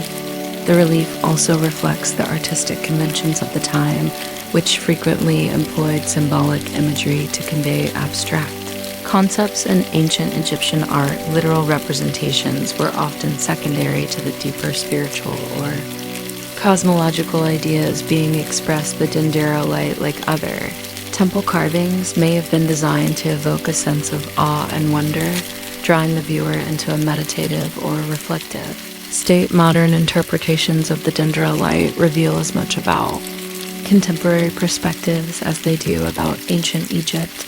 The fascination with potential advanced technologies in antiquity often reflects modern desires to see parallels between ancient and modern achievements.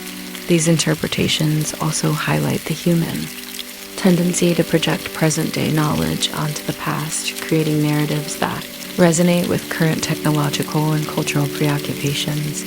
Ultimately, the dendrolite remains a fascinating and enigmatic image, inviting speculation and discussion. While the mainstream scholarly consensus supports a symbolic interpretation rooted in religious and cosmological themes, the enduring allure of alternative theories speaks to the human desire to connect with the past in unexpected ways, whether viewed as a representation of mythical creation or as a tantalizing clue to a forgotten technology. The dendrolite continues to capture the imagination, bridging the worlds of ancient art and modern curiosity. As we continue to explore the mysteries of the ancient world, the dendrolite serves as a reminder of the importance of careful scholarship and contextual understanding. It challenges us to look beyond surface appearances and consider the cultural, historical, and spiritual dimensions that shape human creativity and doing.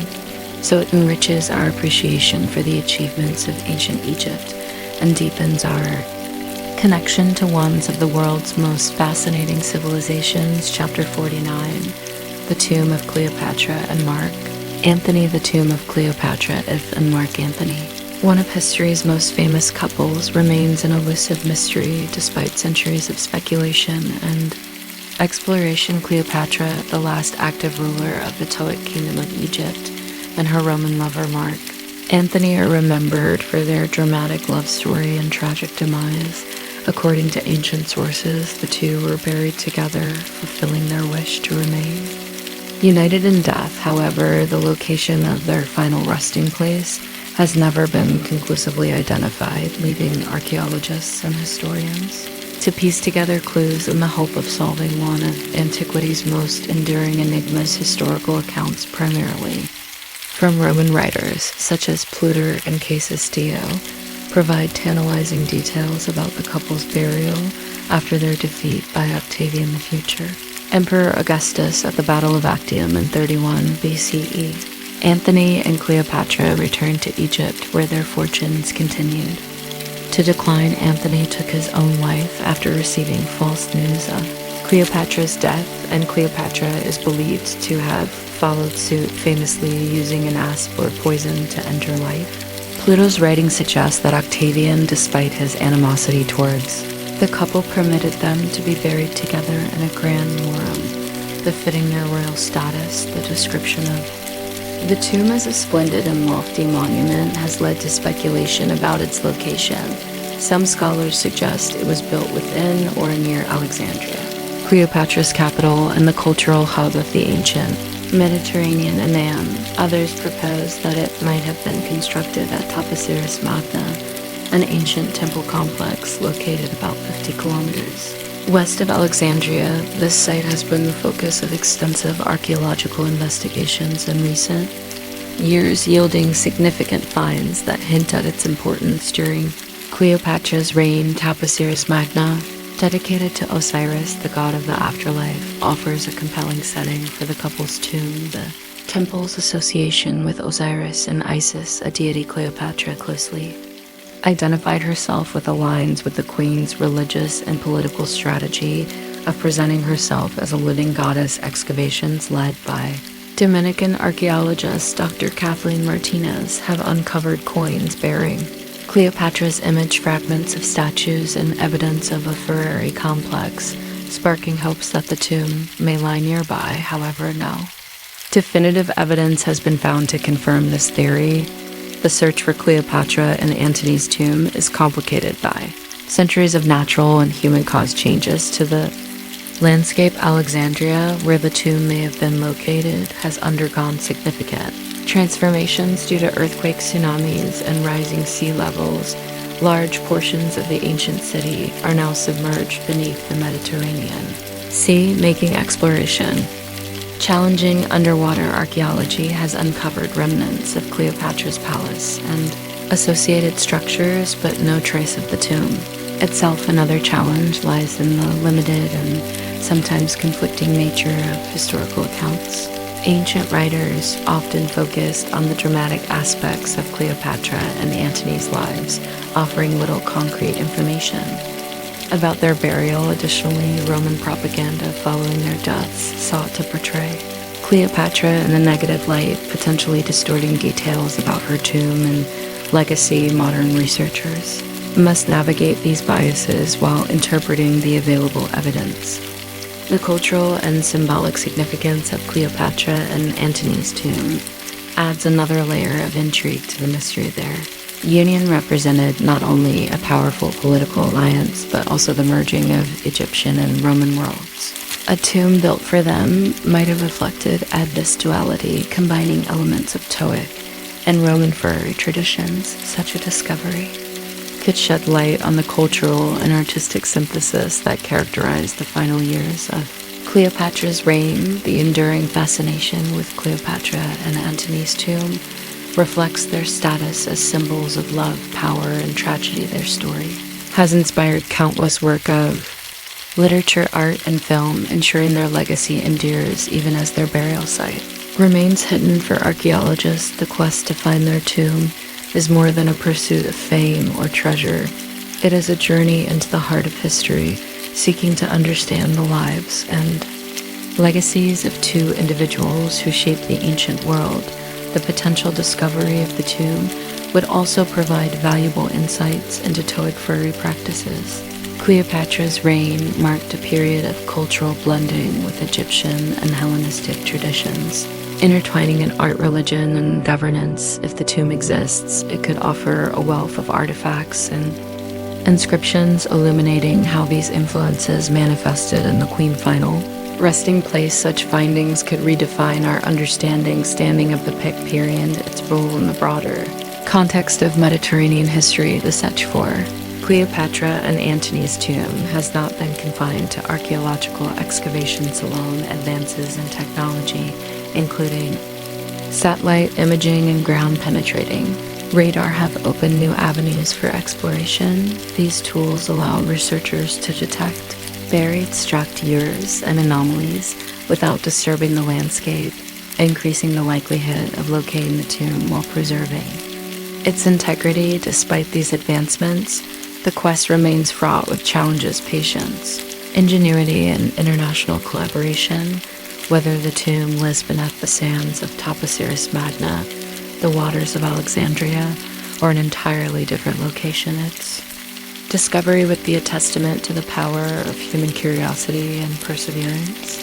Until that day, the mystery of Cleopatra and Antony's final resting place continues to fuel exploration and imagination, bridging the gap between history and legend. It serves as a reminder of the complexities of historical research and the enduring allure of Unsolved Mysteries. Chapter 50. The origin of the Rosetta Stone. The Rosetta Stone, one of the most famous artifacts in human history, played a pivotal role in deciphering Egyptian hieroglyphs and unlocking the secrets of ancient Egypt, discovered in 1799 near the town of Rosetta, modern-day Rashid in the Nile Delta. The stone bears inscriptions in 3 scripts: Greek demotic and hieroglyphs, while its significance in the history of linguistics and archaeology is undeniable. Questions about its origin, creation, and original purpose remain only partially answered, shrouded in layers of historical mystery. The Rosetta Stone dates back to 196 BC, during the reign of Toi V Epiphanes, a ruler of the Tut dynasty that governed Egypt. Following the conquest of Alexander the Great, the artifact is a fragment of a larger store, a stone slab inscribed with text meant for public display. The text on the stone is a decree, issued by a council of priests affirming the divine status of Tommy V and detailing various reforms and benefits he granted to Egypt's temples and priesthood. This decree was written in 3 scripts to ensure it could be understood by all literate members of Egyptian society: hieroglyphs for religious elites, demotic for the administrative class, and Greek for the ruling Greek-speaking Toic administration. The Rosetta Stone's origins as a royal decree offer insight into the political and religious climate of Toic Egypt. By the time of Teotihuacan V's reign, the Toic dynasty faced challenges to its authority, including internal dissent and external threats. Issuing decrees such as the one inscribed on the Rosetta Stone was a strategic move to legitimize the young king's rule and consolidate power by aligning with Egypt's deeply entrenched religious institutions. The priests, as intermediaries between the divine and mortal realms, held significant influence, and their endorsement of Tommy V's reign was crucial for maintaining stability. The question of where the Rosetta Stone was originally erected adds another layer of intrigue. Scholars believe it was one of many stelae created to disseminate the decree across Egypt, possibly displayed in a prominent temple or administrative center. The artifact's discovery in the Nile Delta suggests it was relocated, possibly during antiquity or the early medieval period, when materials from ancient monuments were frequently repurposed for construction. The exact circumstances that led to its deposition near Rosetta remain unknown, leaving historians to speculate about its journey over the millennia. The Rosetta Stone's multilingual inscriptions were key to its later significance. When it was unearthed by French soldiers during Napoleon Bonaparte campaign in Egypt, scholars quickly recognized its potential to decode hieroglyphs, a script that had been indecipherable for centuries. The stone's Greek inscription provided the crucial link, allowing scholars such as Thomas Young and Jean-Franc Jampu to compare the scripts and gradually unlock the language of ancient Egypt. This breakthrough revolutionized Egyptology, providing access to a vast body of inscriptions, texts, and knowledge about one of his most fascinating civilizations. Despite its fame, the Rosetta Stone is only a fragment of a larger narrative. The decree it bears is part of a broader tradition of multilingual texts issued during the Toic period, reflecting the complex interplay of cultures in Hellenistic Egypt. The tomes ruled over a society where Greek and Egyptian traditions coexisted, sometimes in harmony, sometimes in tension. The trilingual format of the Rosetta Stone exemplifies this cultural blending, serving both as a tool of political communication and as a symbol of the interconnectedness of ancient Mediterranean civilizations. The stone's purpose was deeply tied to its political and religious context, but its legacy far surpasses its original function today. It is celebrated not only as an artifact of historical importance, but also as a symbol of human ingenuity and perseverance in the quest to understand and the past. Its discovery and subsequent study marked the beginning of modern Egyptology, bridging the gap between the ancient and modern worlds. The journey of the Rosetta Stone from ancient Egypt to its current home in the British Museum is itself a story of conquest and cultural exchange. Following its Discovery by the French in 1799, the stone was seized by the British after their victory over Napoleon's forces in Egypt. It was transported to London in 1802, where it became a centerpiece of the British Museum's collection and an enduring symbol of the colonial competition for knowledge and artifacts. This journey, while controversial, underscores the broader historical forces that have shaped our standing of ancient civilizations, even as the Rosetta Stone resides in a museum. Debates about its rightful ownership and the ethics of artifact repatriation continue.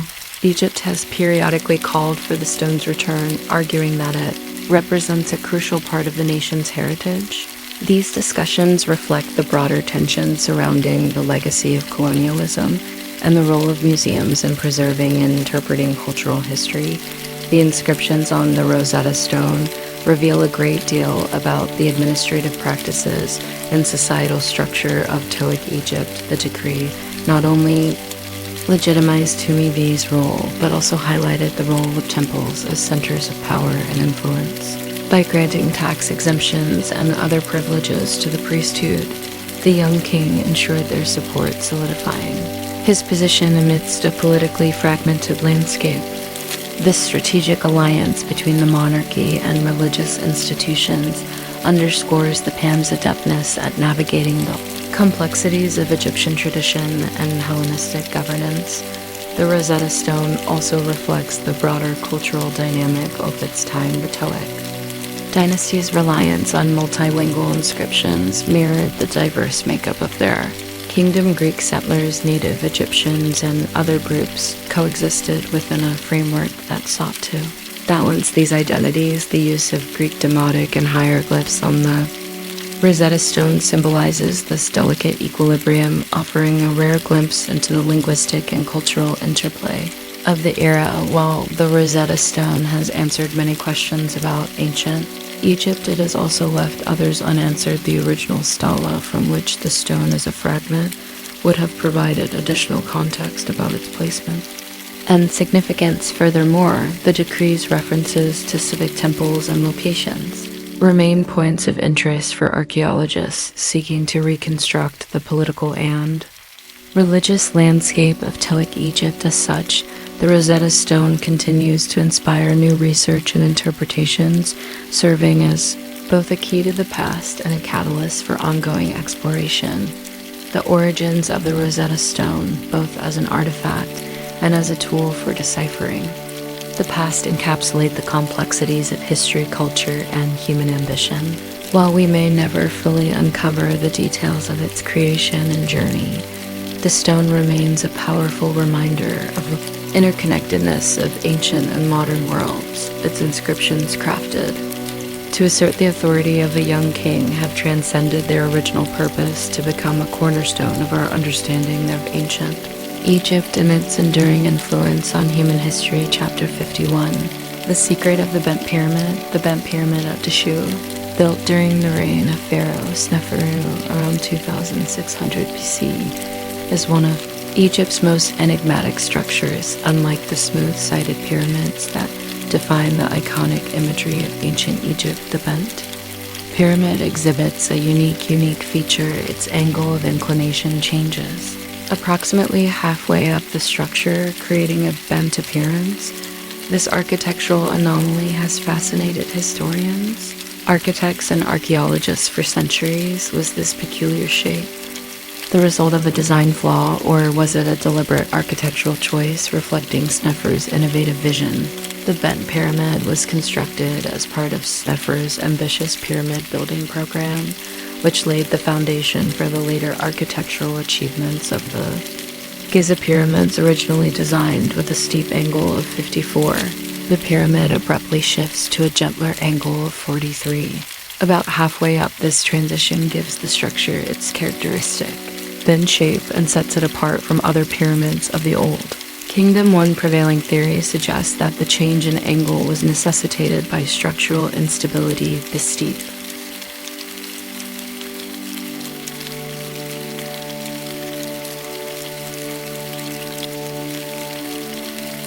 ensuring the pyramid's completion and durability. Another perspective posits that the bent pyramid shape was an intentional design choice rather than a corrective measure. Some scholars argue that the thrombus dual-angle design reflects symbolic or religious significance. The pyramid's lower steep portion may represent the ascent to the heavens, while the gentler upper slope symbolizes a transition to the afterlife or a connection to the horizon. This interpretation aligns with the ancient Egyptian belief system, which placed great emphasis on the journey of the soul and the interplay between the earthly and divine realms. The bent pyramid's unique features extend beyond its shape.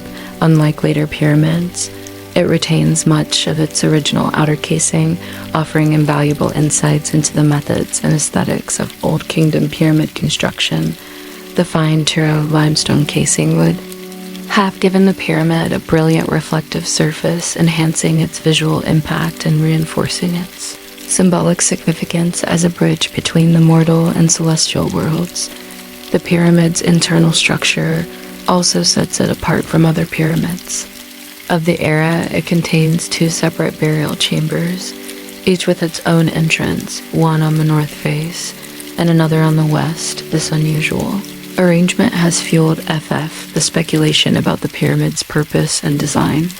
Some researchers suggest that the two chambers reflect a dual function, possibly accommodating the pharaoh's earthly remains and his case spiritual essence, or serving as a backup burial site. The construction of the bent pyramid also provides a glimpse into the evolution of pyramid building techniques. Snefru's architect experimented with different designs, learning from the mistakes and successes of earlier structures. The bent pyramid represents a transitional phase between the step pyramids of Jose's era and the true smooth-sided pyramids, such as the Red Pyramid, also built by Snorro, and the Great Pyramid at Giza.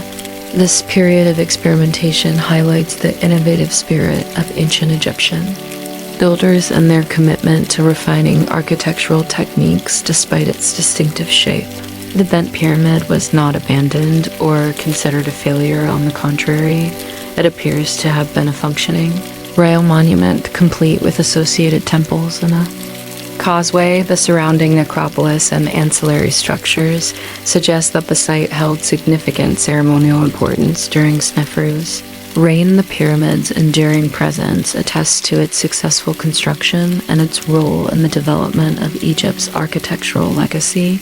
The mystery of the bent pyramid continues to captivate modern audiences, serving as a reminder of the complexity and ingenuity of ancient Egyptian civilization. Whether the result of an engineering career direction or a deliberate symbolic gesture, the pyramid stands as a testament to the adaptability and creativity of its builders, its unique design challenges, conventional assumptions about pyramid construction, and invites us to explore the interplay between function, symbolism, and innovation in ancient architecture. In addition to its architectural significance, the bent pyramid provides a window into the logistical challenges of pyramid construction. Building such a monumental structure required the coordination of thousands of laborers, engineers, and artisans, as well as the transportation of massive stone blocks from distant quarries. The adjustment of the angle mid construction highlights the adaptability of this workforce and their ability to overcome unforeseen obstacles. It also raises questions about the decision-making process within Snefru's administration and the extent to which the pharaoh himself was involved in shaping the project. The bent pyramid's surrounding landscape adds further intrigue. Archaeological surveys have uncovered remnants of a satellite pyramid, which may have been intended for the queen or another royal family member, as well as various temples and ceremonial structures. These findings suggest that the site was not only a burial complex, but also a center for religious and political activity. The integration of these elements reflects the multifaceted role of pyramids in ancient Egyptian society as both tombs and expressions of state power. As researchers continue to study the bent pyramid using advanced Technologies such as 3D modeling, ground-penetrating radar, and material analysis. New discoveries may shed light on its construction and purpose. These efforts not only deepen our understanding of this remarkable monument, but also contribute to the broader narrative of ancient Egypt's architectural achievements. The bent pyramid remains a powerful symbol of human ambition and ingenuity, bridging the gap between the mysteries of the past and the insights of the present. The bent pyramid also offers a fascinating comparison to Sneferu's other projects, particularly the Red Pyramid, which is considered the first successful true pyramid examining these structures. Together provides insights into the progression of architectural knowledge and the lessons learned by Sneferu's architects. The bent pyramid, with its unique shape, may have served as a stepping stone in this evolutionary process, bridging the gap between experimental designs and the perfected forms seen at Giza. The pyramid's significance extends beyond its architectural and historical context. It serves as a poignant reminder of the trial and error process inherent in human innovation. While the bent pyramid's unusual shape may initially appear as a flaw, it ultimately reflects the resilience and adaptability of its builders. It stands as a monument to the spirit of experimentation, offering valuable lessons about the interplay of creativity, practicality, and perseverance in the pursuit of greatness. As the bent pyramid continues to stand tall amidst the sands of Dashur, it invites us to reflect on the ingenuity of ancient civilizations and the enduring mysteries they left behind, whether viewed as an architectural experiment, a symbolic statement, or a testament to the challenges of construction. The bent pyramid remains a source of fascination and inspiration, a bridge between the achievements of the past and the questions of the present. Chapter 52, The Book of Thoth. The Book of Thoth, an enigmatic and legendary text attributed to the ancient Egyptian god of wisdom and writing, has captured the imagination. Scholar mystics and adventurers for centuries said to contain the secrets of the universe, powerful magical knowledge, and the ability to communicate directly with divine forces. The Book of Thoth represents one of the most enduring mysteries of ancient Egypt. While its existence remains speculative, the legend surrounding it offers profound insights into the cultural and spiritual beliefs of the ancient world. Thoth, known as Gideon, ancient Egyptian, was a central figure in the Egyptian pantheon, revered as the god of wisdom. Writing mathematics and magic, Thoth was believed to have authored the sacred texts that govern the universe, depicted as an ibis-headed deity or a baboon. Thoth was also associated with the moon and was seen as the mediator between gods and humans. The concept of the Book of Thoth arises from this rich mythological backdrop, where Thoth's role as the keeper of divine knowledge positioned him as the ultimate source of wisdom and power. According to legend, the Book of Thoth contained spells and knowledge that could grant its possessor mastery over the natural and supernatural worlds. It was said to reveal the secrets of the heavens, the earth, and the afterlife, providing insight into the workings of the cosmos. Among its reputed powers was the ability to speak with animals, understand the language of the gods, and even resurrect the dead. This unparalleled knowledge, however, came with great risk. The Book of Thoth was believed to exact a heavy price on those who dared to misuse its power, often leading to madness or death. The origins of the Book of Thoth are rooted in ancient Egyptian law, but its legend expanded over time through Greek, Roman, and later esoteric traditions. In the Hellenistic period, Thoth became associated with Hermes Trismegistus, a syncretic figure combining the attributes of Thoth and the Greek god Hermes. This fusion gave rise to the Hermetic tradition, which revered Thoth, Hermes, as the author of sacred text known as the Hermetic. Ivy's writings, while not directly linked to the mythical Book of Thoth, perpetuated the idea of a divine source of hidden wisdom accessible only to the enlightened. Despite the allure of the book of though no physical evidence of its existence has ever been found, ancient Egyptian texts, such as the coffin texts and the Book of the Dead, contain references to spells and rituals that echo the powers attributed to the Book of Thoth. However, these texts are practical guides for navigating the afterlife rather than repositories of cosmic secrets.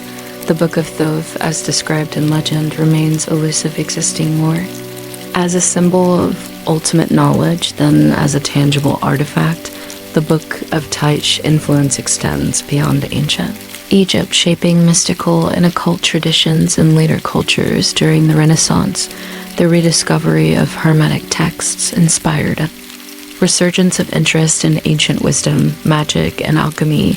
The idea of a lost, all-encompassing book of knowledge resonated with Renaissance thinkers who sought to reconcile classical learning with spiritual insight. In this context, the Book of Thoth became a metaphor for the pursuit of universal truth, embodying the human desire to understand the mysteries of existence.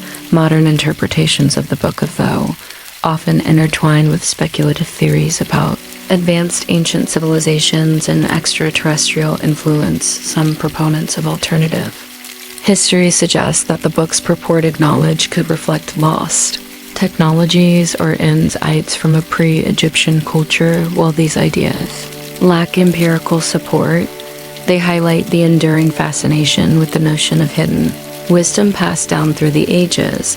The legacy of the Book of Thoth also endures in popular culture, from novels and films to video games and tarot decks. The book is frequently portrayed as a source of ultimate power or forbidden knowledge.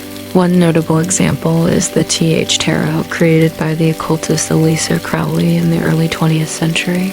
Crowley's deck, which incorporates elements of Hermeticism and Egyptian symbolism, reflects the ongoing influence of Thoth as a figure of esoteric wisdom for historians and archaeologists. The legend of the Book of Thoth serves as a lens through which to explore the intellectual and spiritual landscape of ancient Egypt. The idea of a text containing divine secrets underscores the centrality of writing and knowledge, and Egyptian culture. Scribes, often considered followers of Th, played a crucial role in society, preserving religious, administrative, and scientific knowledge. The reverence for Th and his association with writing reflects the ancient Egyptians' belief in the transformative power of language and its ability to bridge the human and divine realms. The symbolic importance of the Book of Thoth also resonates with philosophical inquiries into the nature of wisdom and power it embodies.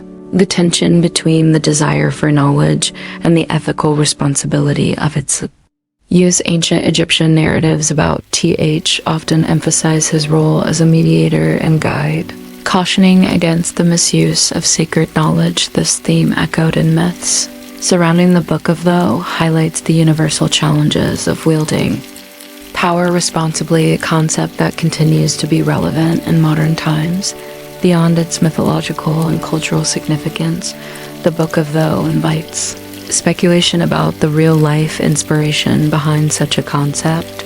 Some scholars propose that it represents a collective memory of important texts or collections of wisdom central to Egyptian religious practices. These could include temple archives, ceremonial manuals, or astronomical records, all of which were guarded by the priesthood and treated as sacred. While these texts might not match the fantastical descriptions of the Book of Thoth, they underscore the Egyptians' deep respect for written knowledge as a cornerstone of civilization.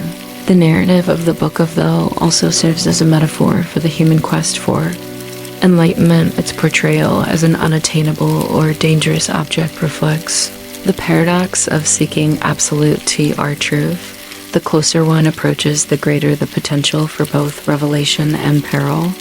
This duality has made the Book of Th a compelling symbol in esoteric traditions, where it represents the ultimate challenge to acquire wisdom while maintaining balance and humility. While the physical existence of the Book of Th remains unproven, its symbolic significance continues to inspire.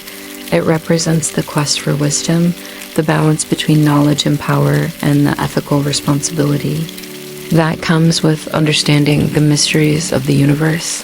Whether viewed as a myth, a metaphor, or a lost treasure, the Book of TH invites us to reflect on the nature of knowledge and the enduring human aspiration to transcend the boundaries of the known world. Its enduring allure bridges the ancient and modern, reminding us of the timeless human desire to unravel the mysteries of existence. Chapter 53, The Mysterious Screaming Mummy, the discovery of the Screaming Mummy, an ancient Egyptian body with a contorted face, frozen in a screaming expression, has intrigued archaeologists and historians since its unearthing in the Deir al-Bahari necropolis. This unusual burial, with its stark departure from the serene and dignified appearances typical of Egyptian mummies, raises questions about the identity of the individual and the circumstances surrounding their death and burial. Who is this person, and what events led to their unique and unsettling preservation? The mummy, officially catalogued as Unknown Man E, was found in 1886 among a cache of royal and high status mummies in Deir al-Bahari, unlike the others whose burials adhered to the rituals and opulence of ancient Egyptian customs. The screaming mummy was interred in an unadorned Seta coffin wrapped in a sheepskin, a material considered impure in Egyptian culture. The lack of inscriptions on the coffin and the absence of grave goods added to the mystery, suggesting a deliberate deviation from traditional burial practices. One theory posits that the screaming mummy might be Prince Penta, the son of Pharaoh Ramesses III. Penta's name is tied to a notorious historical event, the Harm Conspiracy, according to ancient papyri, including the Judicial Papyrus of Turin. Members of Ramesses Th Harm, led by one of his secondary wives, T, plotted to assassinate the pharaoh and place Penta on the throne. The conspiracy ultimately failed, and its participants were captured and subjected to various punishments. Penta's punishment, described as being allowed to take his own life, aligns with the hypothesis that the screaming mummy could be his remains preserved in an atypical manner to reflect his disgraced forensic analysis. Lends credence to this theory. CT scans and other examinations of the screaming mummy reveal evidence of strangulation or asphyxiation, possibly consistent with forced or self-inflicted death. The open mouth, often interpreted as a scream, might be the result of natural postmortem processes rather than a reflection of agony at the time of death. However, the deliberate choice of burial materials and the exclusion of traditional eming practices suggest a punitive or dishonorable burial consistent with someone condemned for treason. Another perspective considers the possibility that the screaming mummy's expression and burial were not punitive, but instead the result of unusual circumstances surrounding their death. Sudden death, perhaps from poisoning, suffocation, or another violent means, might have prevented proper mummification without the embalming. Rituals designed to relax the body and close the jaw. The mummy's facial expression could have been preserved in its natural post-mortem state. Adding to the enigma is the sheepskin wrapping. In ancient Egypt, sheepskin was considered ritually impure, and its use in burial was highly unusual. This choice might signify disgrace or a deliberate break with religious conventions, further implying that the individual's burial was meant to convey shame or dishonor. Alternatively, it could indicate a non-Egyptian origin or an affiliation with groups outside the traditional Egyptian religious framework. While the theory linking the screaming mummy to Penta is compelling, other interpretations have emerged. Some suggest that the individual may have been a prisoner of war, a high-ranking official who fell from grace, or even a member of the royal court embroiled in an unknown scandal. The absence of inscriptions or identifying markers leaves their identity shrouded in mystery, fueling speculation and debate. The screaming mummy also challenges our understanding of ancient Egyptian burial practices. Egyptian society placed immense importance on the afterlife, with burial customs meticulously designed to ensure a successful journey to the next world, the deviation from these norms, in the case of the screen-scamming mummy, raises questions about how social, political, and personal transgressions influenced burial practices. It underscores the interplay between religious beliefs, social hierarchies, and justice in ancient Egypt. Modern forensic techniques continue to shed light on this ancient mystery. Advances in DNA analysis, isotopic studies, and imaging technology may one day confirm the identity of the screaming mummy and provide more details about their life and death. Such findings would not only solve the riddle of unknown money, but also enrich our understanding of the complexities of ancient Egyptian society. The screaming mummy's discovery also highlights the broader historical context of the New Kingdom and its decline. The turbulent political climate of Reis III's reign, marked by internal conspiracies and external threats, reflects the fragility of power in ancient Egypt. If the screaming mummy is indeed linked to the Harem conspiracy, it serves as a poignant reminder of the human ambitions, betrayals, and consequences that shaped history. The forensic evidence of a violent death underscores the personal stakes involved in the struggle for power during this period. Cultural interpretations of the screaming mummy's expression have also evolved. While modern viewers may see the open mouth as a scream, ancient Egyptians might have interpreted it differently. In their iconography and funerary art, the open mouth is sometimes associated with the opening of the mouth ritual, a ceremony intended to restore the deceased's senses for use in the afterlife. This raises intriguing possibilities about whether the expression was intentional or coincidental, and how it might have been perceived by those who buried the individual. The sheepskin, while suggestive of disgrace, could also hint at practical considerations. In some cases, materials for burial were chosen based on availability rather than strict adherence to ritual norms. This perspective invites further exploration of the economic and logistical factors influencing burial practices in ancient Egypt. The combination of non-traditional materials and the lack of embalming raises questions about whether the burial was hastily conducted or deliberately stripped of ceremonial elements as a form of posthumous punishment. As researchers delve deeper into the mystery of the screaming mummy, its story continues to captivate the imagination.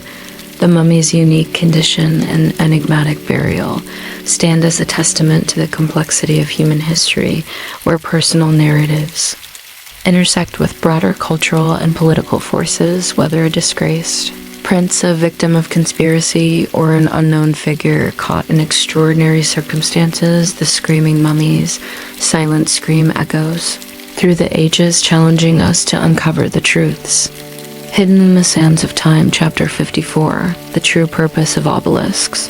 The obelisks of ancient Egypt stand as towering testaments to the ingenuity and spiritual devotion of one of the world's most enduring civilizations.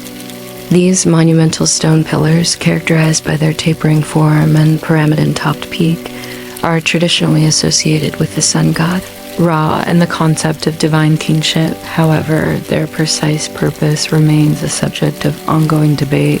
Were obelisks solely symbolic solar markers aligned with celestial phenomena, or might they have served additional, more practical or esoteric functions? The symbolic connection between obelisks and the sun god Ra is well documented in Egyptian mythology. The obelisk represented a petrified ray of sunlight and was often erected in pairs at the entrances of temples. These structures were thought to channel the sun's energy and reaffirm the pharaoh's role as the intermediary between the gods and humanity. The pyramidon at the apex of each obelisk was typically gilded or covered in electrum, allowing it to reflect sunlight brilliantly and enhance its symbolic association with Ra. One of the earliest known obelisks is the Heliopolis obelisk, attributed to Pharaoh Sennar, the first of the Middle Kingdom.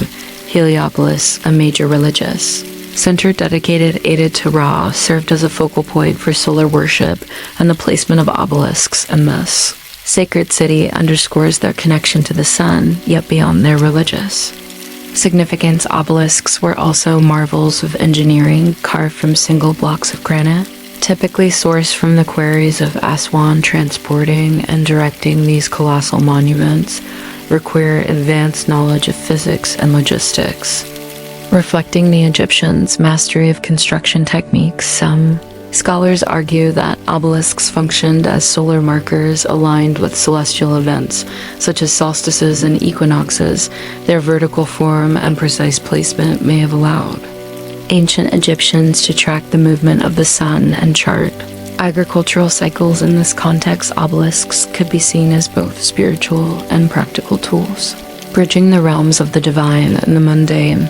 The shadow cast by an obelisk might have served as a sundial, providing a means of measuring time or signaling seasonal changes critical for agricultural planning. More speculative theories propose that obelisks might have been ancient energy conductors or devices of a more esoteric nature. Proponents of these ideas often draw parallels between the electromagnetic properties of granite and the pyramidon reflective materials, suggesting that obelisks could have harnessed or amplified natural energy. While these theories lack empirical evidence, they highlight the enduring fascination with the possibility that ancient civilizations possess knowledge or technologies now lost to history. Another perspective considers obelisks as symbols of eternal life and resurrection. The Egyptians believed that the pyramidon-pointed shape facilitated a connection between the earthly and divine realms, guiding the soul of the deceased toward the heavens.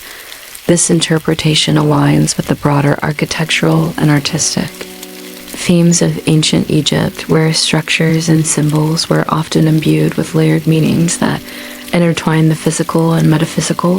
The relocation of many obelisks to Rome and other parts of the world during the Roman Empire further complicates our understanding of their original context. The Romans, enamored with Egyptian culture, transported obelisks as trophies of conquest and re-erected them in their cities, often repurposing their symbolism to align with Roman ideals. Today, obelisks stand in prominent locations such as St. Peter's Square in Vatican City and the Place de la Concorde in Paris, testifying to their enduring allure and the layers of meaning attributed to them over centuries. Recent technological advancements have enabled archaeologists to study obelisks with greater precision vision, shedding light on their construction methods and potential alignments. Ground-penetrating radar 3D modeling and material analysis offer insights into the tools and techniques used by ancient Egyptians, while astronomical studies explore the possibility of intentional alignments with celestial events. These approaches continue to refine our understanding of the Mosaic rules obelisks may have played. Despite these advancements, the true purpose of obelisks remains elusive, inviting speculation and interpretation. Were they primarily religious symbols, celebrating the sun god and the pharaoh's divine authority? Did they serve as practical tools for marking time and space, integrating spirituality with agricultural and civic life? Or might they have encapsulated knowledge that transcended their apparent simplicity, hinting at a deeper understanding of the natural world? The enduring mystery of obelisks underscores their significance as both cultural artifacts and symbols of human aspiration. These towering monuments, bridging earth and sky, invite us to ponder the ingenuity and beliefs of the civilization that created them. Whether seen as solar markers, conduits of divine energy, or expressions of eternal life, obelisks continue to inspire awe and curiosity, standing as enduring legacies of ancient Egypt's quest to harmonize the mortal and the eternal.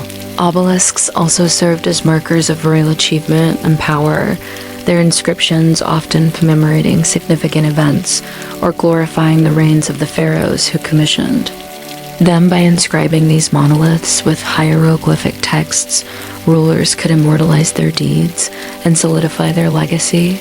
The narratives carved into obelisks also served as public declarations of divine favor, reinforcing The pharaoh's authority is chosen by the gods. These inscriptions provide modern scholars with valuable insights into the political and religious dynamics of ancient Egypt. Their association with monumental temple complexes further emphasizes their significance. Obelisks were typically placed at the entrances of temples, framing the sacred spaces within and creating a sense of grandeur. Their towering presence drew the eyes upward, symbolically connecting the terrestrial and celestial realms. This architectural strategy reinforced the spiritual atmosphere of the temple precincts and underscored the central role of religion in Egyptian society. The logistical challenges of constructing and erecting obelisks highlight the sophistication of ancient Egyptian engineering. The granite used to carve these structures was quarried hundreds of kilometers away in Aswan and transported along the Nile River. The precise methods used to shape, transport, and raise these monoliths remain a topic of study and admiration. Experimental archaeology has sought to replicate these processes, providing insights into the tools and techniques employed by ancient workers.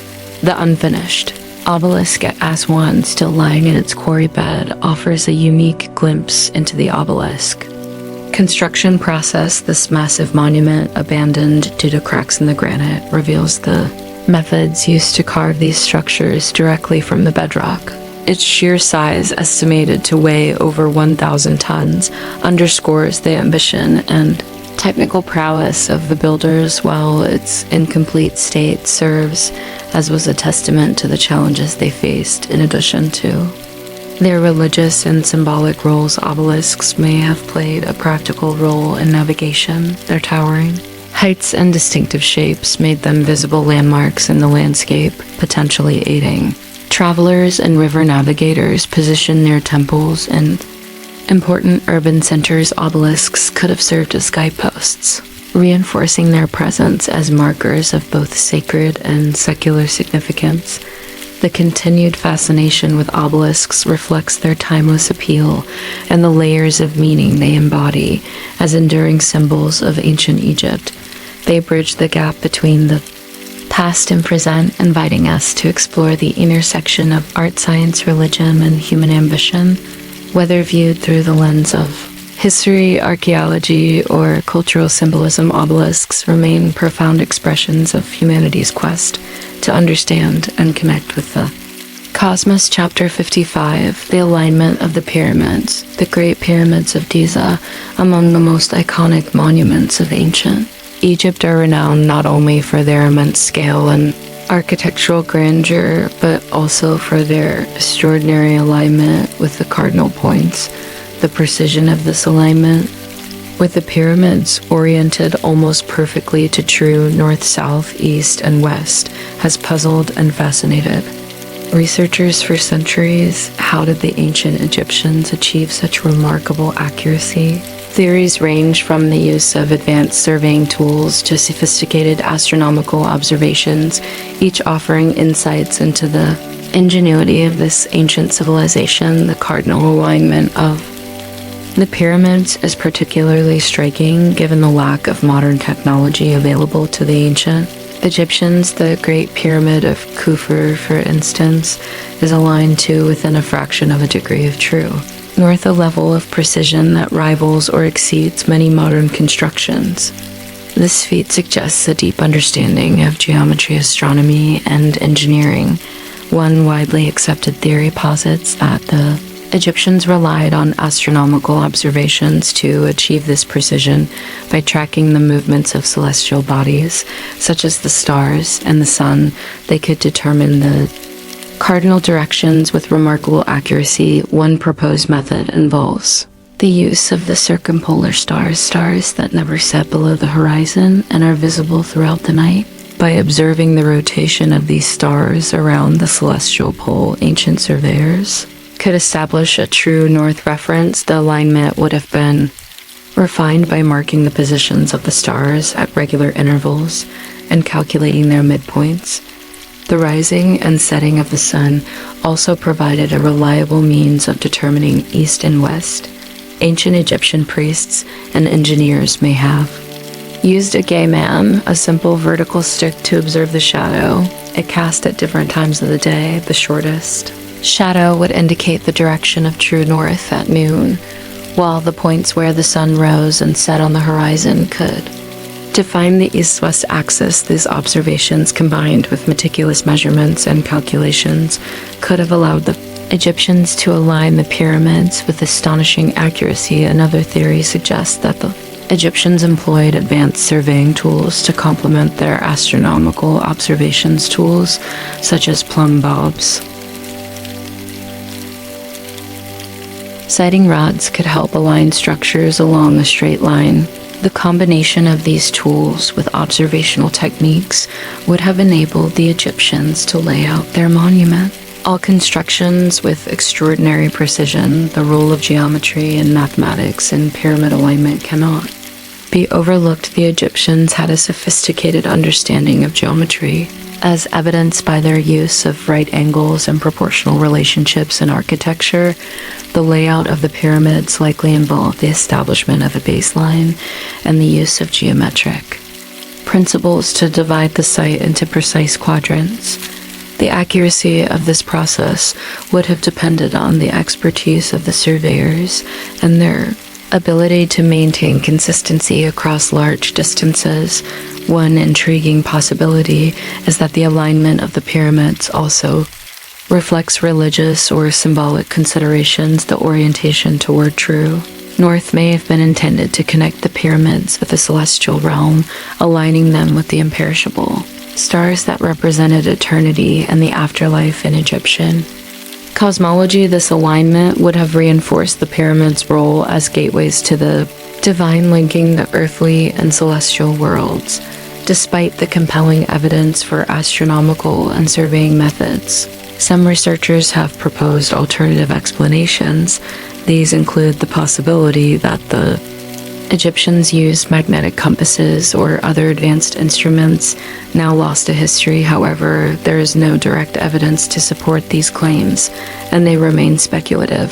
The precision of the pyramid's alignment also raises broader questions about the organization and resources of ancient Egyptian society. Achieving such accuracy would have required not only technical knowledge, but also a highly coordinated workforce and efficient communication among planners, surveyors, and builders. The construction of the pyramids reflects the remarkable administrative and logistical capabilities of the Old Kingdom, showcasing the ability of this ancient civilization to mobilize resources and talent on an unprecedented scale. Modern studies using satellite imagery, GPS, and other advanced technologies have confirmed the accuracy of the pyramids' alignment further, highlighting the achievements of their builders. These studies also provide new opportunities to explore how the Egyptians might have refined their techniques over time, adapting and improving their methods with each successive project. Ultimately, the alignment of the pyramids remains a testament to the ingenuity and ambition of ancient Egypt, whether achieved through careful observation of the stars, the use of surveying tools, or a combination of methods. The precision of their orientation reflects a deep connection between the physical and spiritual worlds. It invites us to marvel at the achievements of a civilization that thousands of years ago reached for the heavens and left behind monuments that continue to inspire wonder and admiration today.